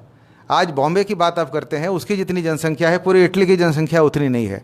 हम 130 करोड़ के देश हैं, हमारे यहाँ सबके की जांच ही नहीं होगी तो इससे बढ़िया और क्या उपाय है कि कोरोना की संख्याओं को लेके हेर फेर हो रही है। तो सरकारें पैनिक में खुद हैं और अपनी इज्जत बचाने के लिए ये जो भी लॉकडाउन हुआ हो, नियंत्रण की बात की जा रही हो, इन्होंने एक्चुअली अपने लिए टाइम परचेस किया कि अपने आप ये कैसे थोड़ा सा रिएक्शन हो सकते हैं। हर इलाके में हॉस्पिटल्स की मैपिंग होनी चाहिए, कोई बीमार हो तो कैसे कहाँ जाएगा, इलाके वाइज लोगों को सेंसिबल करने की ज़रूरत है।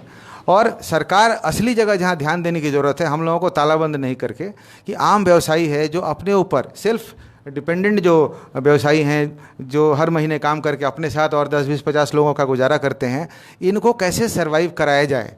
आप 2, 4, 6 महीने के बाद ये सारे बंद हो जाएंगे। जैसे आज सम्राट जी बोल रहे थे कि होटल इंडस्ट्री इतने लोग हैं, कोई घर बिठा के किसी को पैसा देने वाला।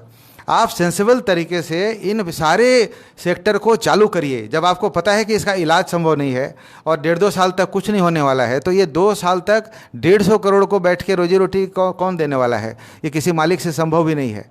काम को स्वाभाविक करने की आवश्यकता है। आप सबको उतारिए। अच्छा। और मरने वाले लोग कम हैं ये बताइए, सबको एडुकेट करिए कि कैसे रहना है, कैसे तरीका है।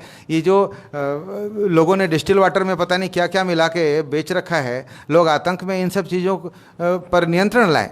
और जो फ्रंट लाइन में काम कर रहे हैं उनके भी हेल्थ, उनके इंश्योरेंस की ध्यान करें। हमारे यहाँ मेडिकल इतने दिन की इंश्योरेंस कंपनियाँ चल रही हैं, हेल्थ इंश्योरेंस सरकार करे, आम लोगों की करे कि इस तरह का इलाज होगा, कैसे उनको पैसा आएगा, एक सपोर्ट उनका तैयार होगा।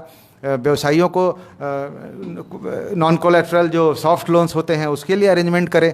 लोकल स्तर पर भी जो प्रशासनिक लोग हैं वो विभिन्न संगठनों से बात करके, जो टेनेंट हैं, जो लैंडलॉर्ड्स हैं, उनकी सहूलियत, उनके बीच मध्यस्थता करके कोई ना कोई रास्ता निकालें। अच्छा सर, अत्रे सर एक छोटा सा क्वेश्चन करना चाहेंगे कि देखा जा रहा है कि मास्क अभी लगाना अनिवार्य कर दिया गया है, तो जो लोग सड़कों पर मास्क नहीं लगा रहे हैं उनके विरुद्ध पुलिस कार्रवाई कर रही है, तो क्या ये कानून, इस तरह का कानून है कि अगर आप मास्क लगाए तो गिरफ्तारी हो सकती है? नहीं, ऐसा है कि मैंडेटरी किया गया है। अब देखिए इसमें क्या मैं बताऊं आपको कि मैं हूं कानून का, मैं प्रैक्टिशनर हूं, मैं लॉ प्रैक्टिस करता हूं और मेरी प्रैक्टिस के बारे में आपको जिम्मेदारी दे दी जाए कि आप फ्रंट लाइन में सब कुछ आप ही कंट्रोल करेंगे, तो जाहिर है कि ये नाव डूबनी है।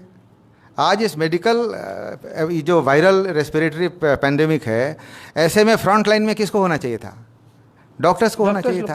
और कौन कंट्रोल कर रहा है? एडमिनिस्ट्रेशन। हाँ, हमको कोरोना है कि नहीं है ये कौन बताएगा? डॉक्टर बताएंगे? बताएगा कोई और? तो इन सब बात, आंख बंद करने से अंधेरा होने वाला नहीं है। हम लोग जितनी जल्दी रियलाइज कर लें कि इसका कोई इलाज नहीं है, हम थोड़ी सावधानी से रहें। बीमार हो रहे हैं तो इसमें से 80-90% लोग खुद अपनी इम्यूनिटी से स्वस्थ हो रहे हैं। जो पहले से ऑलरेडी हाईली डायबिटिक है, पुराने, जिनको किडनी की समस्या है, वैसे लोगों का ही देहांत हो रहा है। आम आदमी, इवन हमारे नॉर्थ बंगाल में जितने लोग हुए थे, एक की डेथ हुई है, बाकी सारे ठीक होकर घर चले गए। इनको हाईलाइट करने की ज़रूरत है। आतंक आम आदमी के दिमाग से बाहर निकालने की आवश्यकता है, ताकि लोग घर से बाहर निकलें। और कम से कम सभी नहीं निकल रहे हों तो जिनको डर नहीं लगता है वो बाहर आएँ, प्रशासन उनको छूट दे, उनको देख के दूसरे लोग बाहर आएंगे। इसके साथ एक छोटी सी बात जो अभी प्रासंगिक नहीं है, फिर भी मैं कहना चाहूँगा कि कॉलोनियल सिस्टम के बाद हमारे ऊपर इस तरह के नियंत्रण की आदत नहीं है। ये बात सुन के अभी थोड़ी बचकानी सी लगेगी, लेकिन आप एक देखिए, एक साधारण जो कांस्टेबल से लेके हमारे होम मिनिस्टर तक जो हैं सेंट्रल के, इन लोगों का इतना भयंकर नियंत्रण, हमारे अनप्रेसिडेंटेड कंट्रोल आम आदमी की लाइफ में कोरोना के नाम पर आया गया है। ग्राउंड रियलिटी कितनी है देख लीजिए। मलेरिया डेंगू में इससे ज़्यादा लोग मरे हैं, कोरोना में उतने नहीं मरे हैं। और आप जो जिस इलाज का बात करते हैं, भगवान जाने इतने अरबों रुपए खर्चा करके जो इलाज आएगा वो हमारा आम आदमी कितना अफोर्ड कर पाएगा, भगवान जाने। आज के दिन में चाहे जितना भी पैसा लग जाए, इसका इलाज खाली हो रहा है ये तय कर दीजिए ना।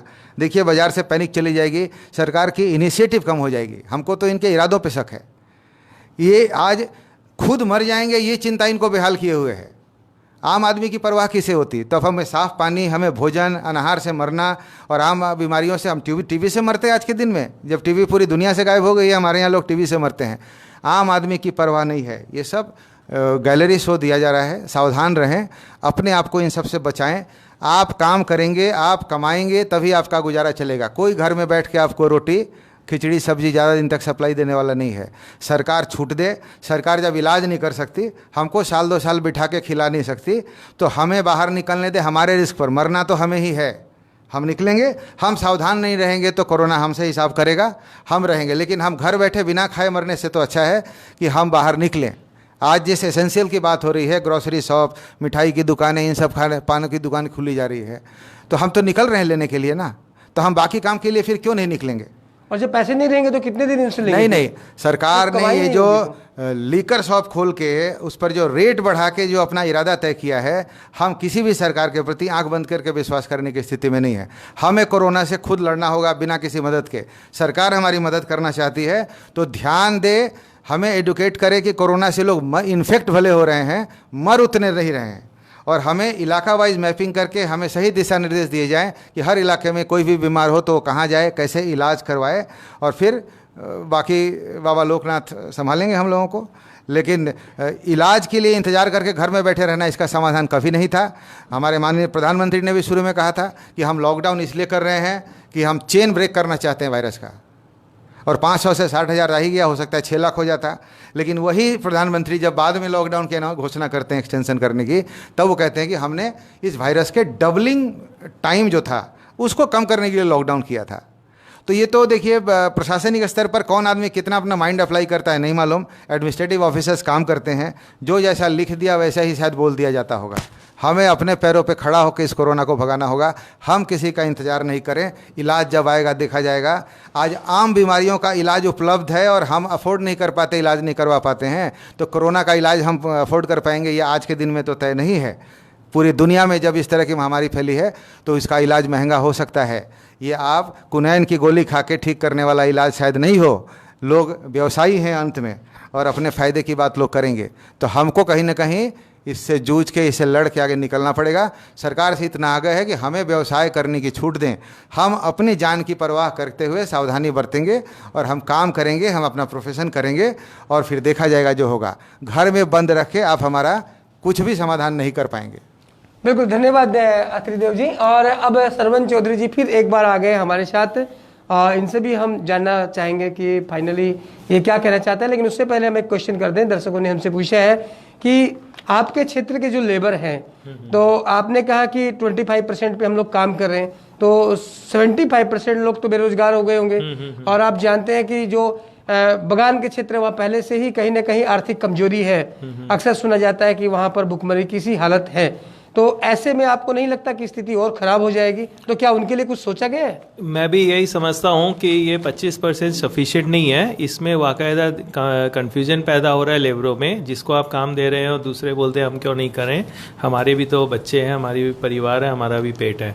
तो अभी अभी जो एक ऑर्डर आया है, मैंने अभी देखा है जस्ट, 11 तारीख को अपने स्टेट गवर्नमेंट ने 50% इस लेबर की क्षमता को एप्लीकेबल किया है कि आप 50% के द्वारा अपना उद्योग को चला सकते हैं।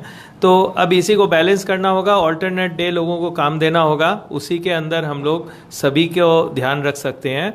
बाकी जैसा कि सभी ने इतने अच्छे अपने अनुभव के हिसाब से अपना वक्तव्य रखा है सभी मेंबरों ने यहाँ पे, इससे एक चीज़ जाहिर है कि इससे हमें खुद को बचना है। सरकार आकर के आपको नहीं बचा सकती, आपको व्यापार भी करना है, आपको समाज के अंदर भी अपनी ज़रूरत पूरी करने के लिए पहुंच बनानी पड़ेगी, लेकिन अपनी सावधानी खुद को ही रखनी है और इस आतंक से निकलना होगा कि हम कोरोना से अगर ग्रसित हैं तो हमारी मौत होएगी, ये कोई ज़रूरी नहीं है, जैसा कि सभी ने कहा।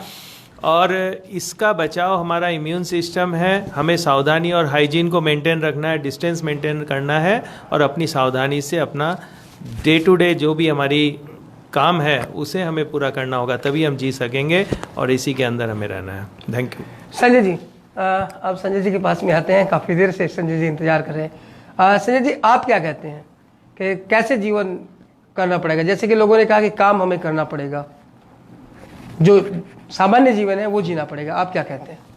देखिए, सामान्य जीवन तो आस्ते आस्ते अपने को जीना चालू करना ही पड़ेगा, क्योंकि आप तो आर्थिक बातें करेंगे और मुझे लगता है कि जब तक सामान्य जीवन नहीं होगा आर्थिक बातें भी सामान्य नहीं होंगी। ये आपका एकदम सही कहना है। देखिए, गवर्नमेंट के पास में दो चैलेंज है अभी। एक तो है कि कोरोना का ग्राफ को किस तरीके से फ्लैटन करे, किस तरह से उसको नीचे की तरफ लाए, साथ के साथ इकोनॉमी का ग्राफ को किस तरह से ऊपर की तरफ लेके जाए। तो ये दोनों चैलेंज है। मेरे ख्याल से गवर्नमेंट ने अभी तक बहुत अच्छा काम किया है, द एक्सपेक्टेशन है।